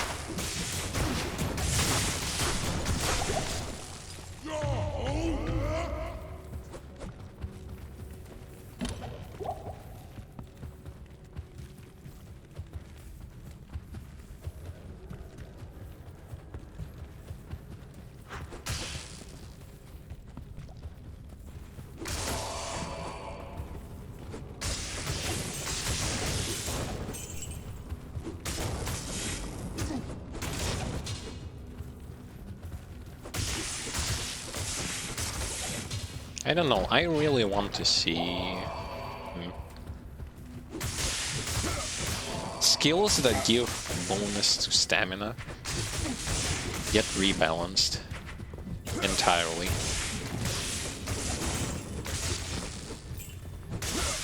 So that they kind of change them to skills that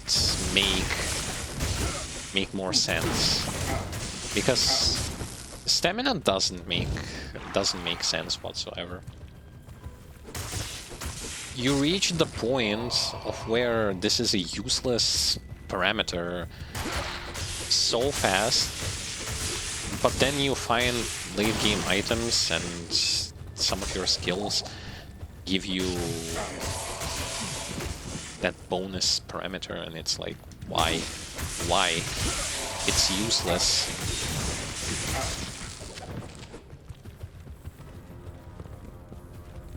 It's literally useless.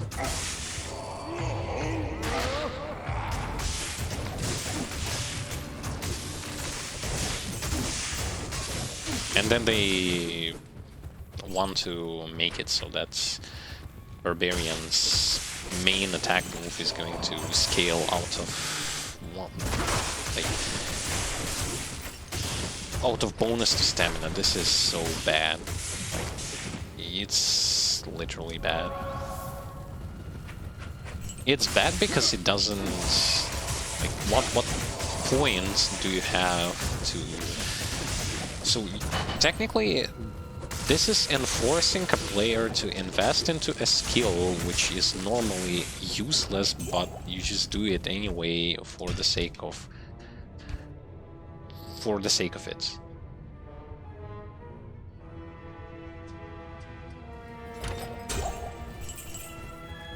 This is really bad. And it shouldn't be like that.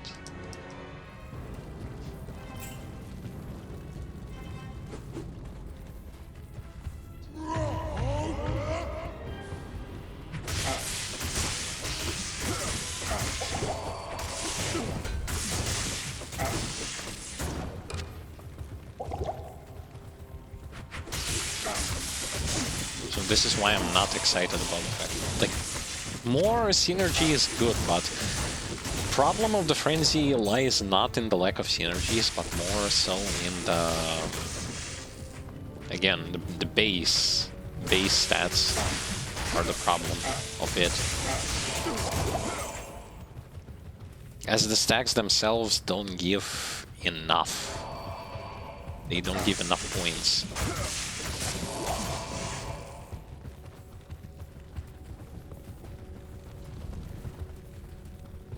And you still have to rely solely on broken weapons to carry you.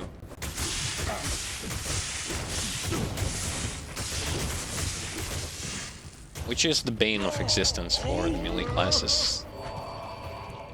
In order to become good, you just have to get the overpowered weapons. It's not about just anything else, it's your damage solely depends on that, and that's it. There is no secret behind.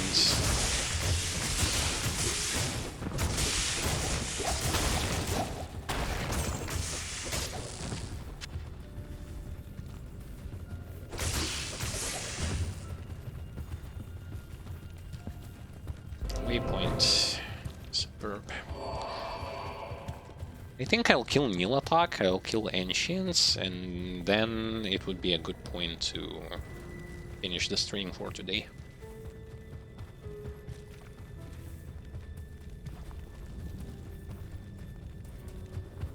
Progression is slow, but you don't expect much when it comes to speed, progression speed, if you play as a Barbarian, as your first character. If you do, you're crazy. Considering just how much investment one has to input in order for Barbarian to start at least doing something.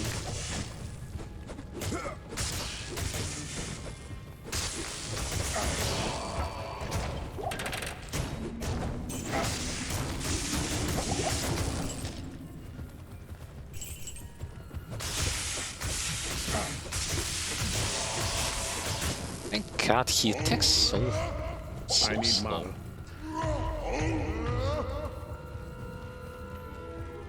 It's tedious.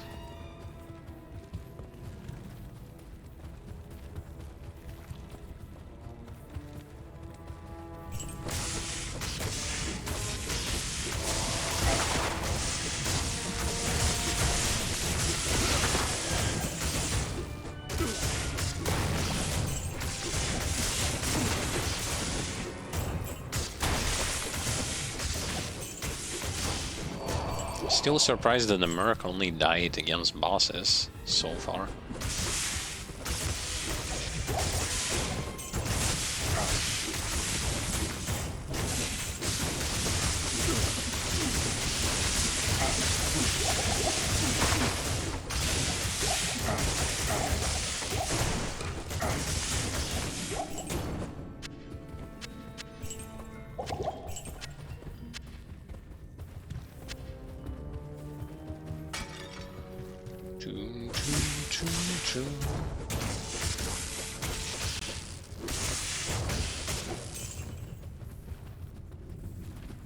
I have to say that in comparison to D3, D2, even though like some soundtracks that it had were actually good, there is bare minimum of memorable soundtracks that this game had in comparison to D3.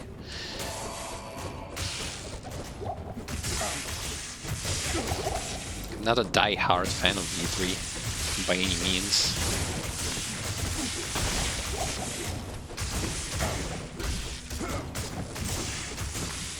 You just tend to consider that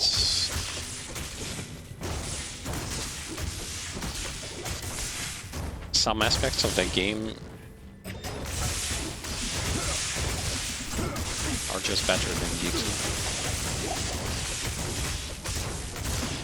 And now after revisiting D2, a lot of people, which is not surprising at all, I would say, that a lot of people after seeing this game, especially, like, I'm speaking about the base version, which is like unmodded shit.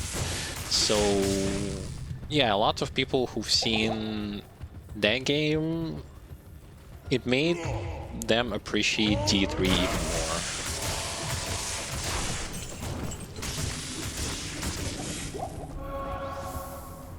Well, it's because time passes, and what was so special about that game back when it was super popular, nowadays it's already not so... It's not so outstanding now. And it's totally understandable. It's not a... That's not a novelty or something. It had its moment to shine.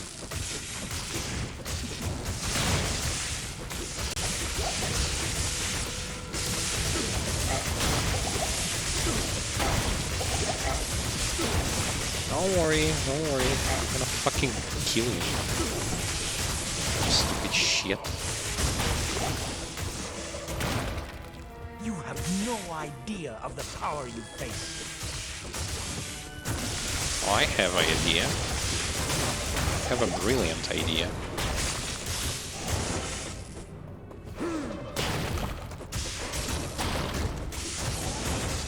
How about I just kill this guy? No. You don't use... You stop. He was literally just spamming this shit over and over again. A fitting death for Polex. My mercenary... Ooh. There you go. I'll put that to good use. You sure will. You sure will.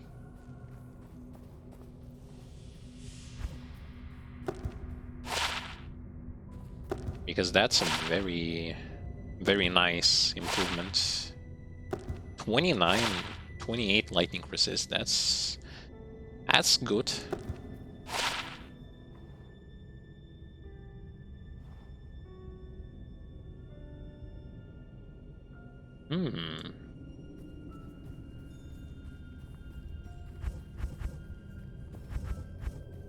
I am overcapped.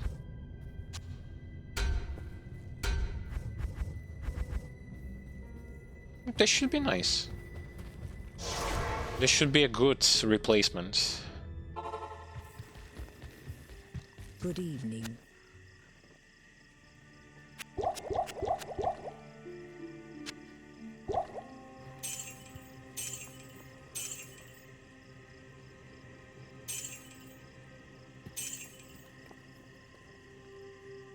Another beauty of having that many inventory space lies in the fact that you can stack some charms without worrying that you will not be able to grab items from the floor. What do you need? This is really nice.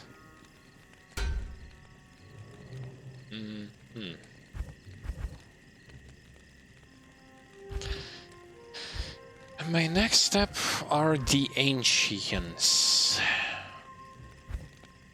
Right? Right.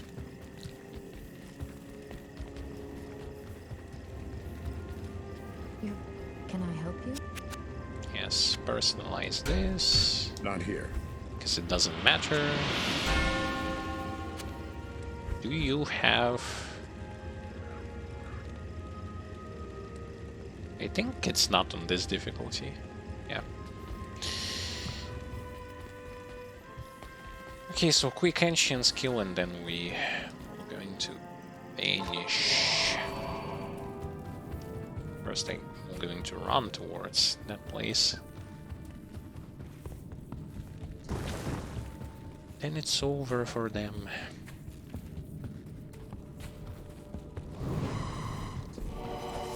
Give me that.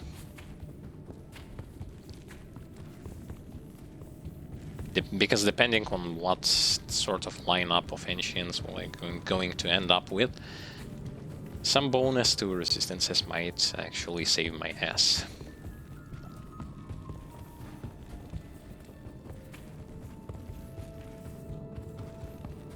Oh, actually no. This one is even better.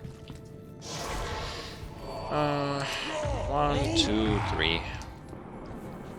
Oh, ancients! The guardians I came of to Mount fuck Arya. you.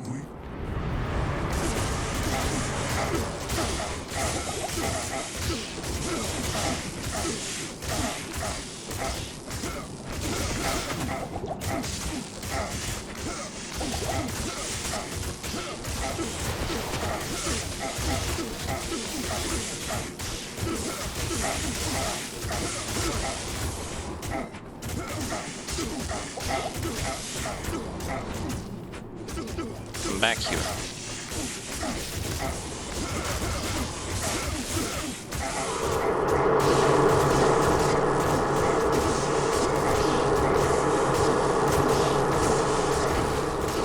Hey, just standing there and beat the shit out of them.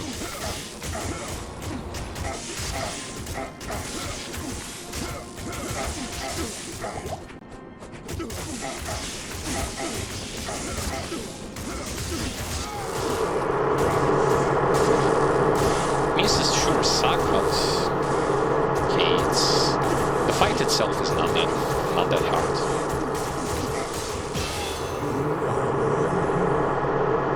Of course, I'm already hero. Already hero that beats your ass. Wonderful. Again, how many points do I need? 73 and 82 base.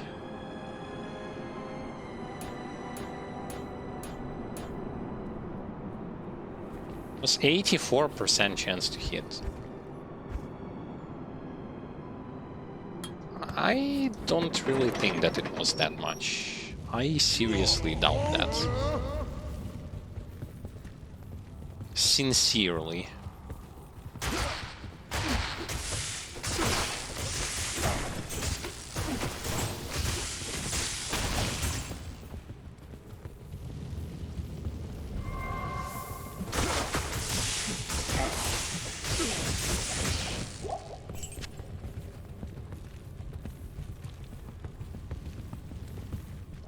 Yes, keep 2 so that I can open up a waypoint here.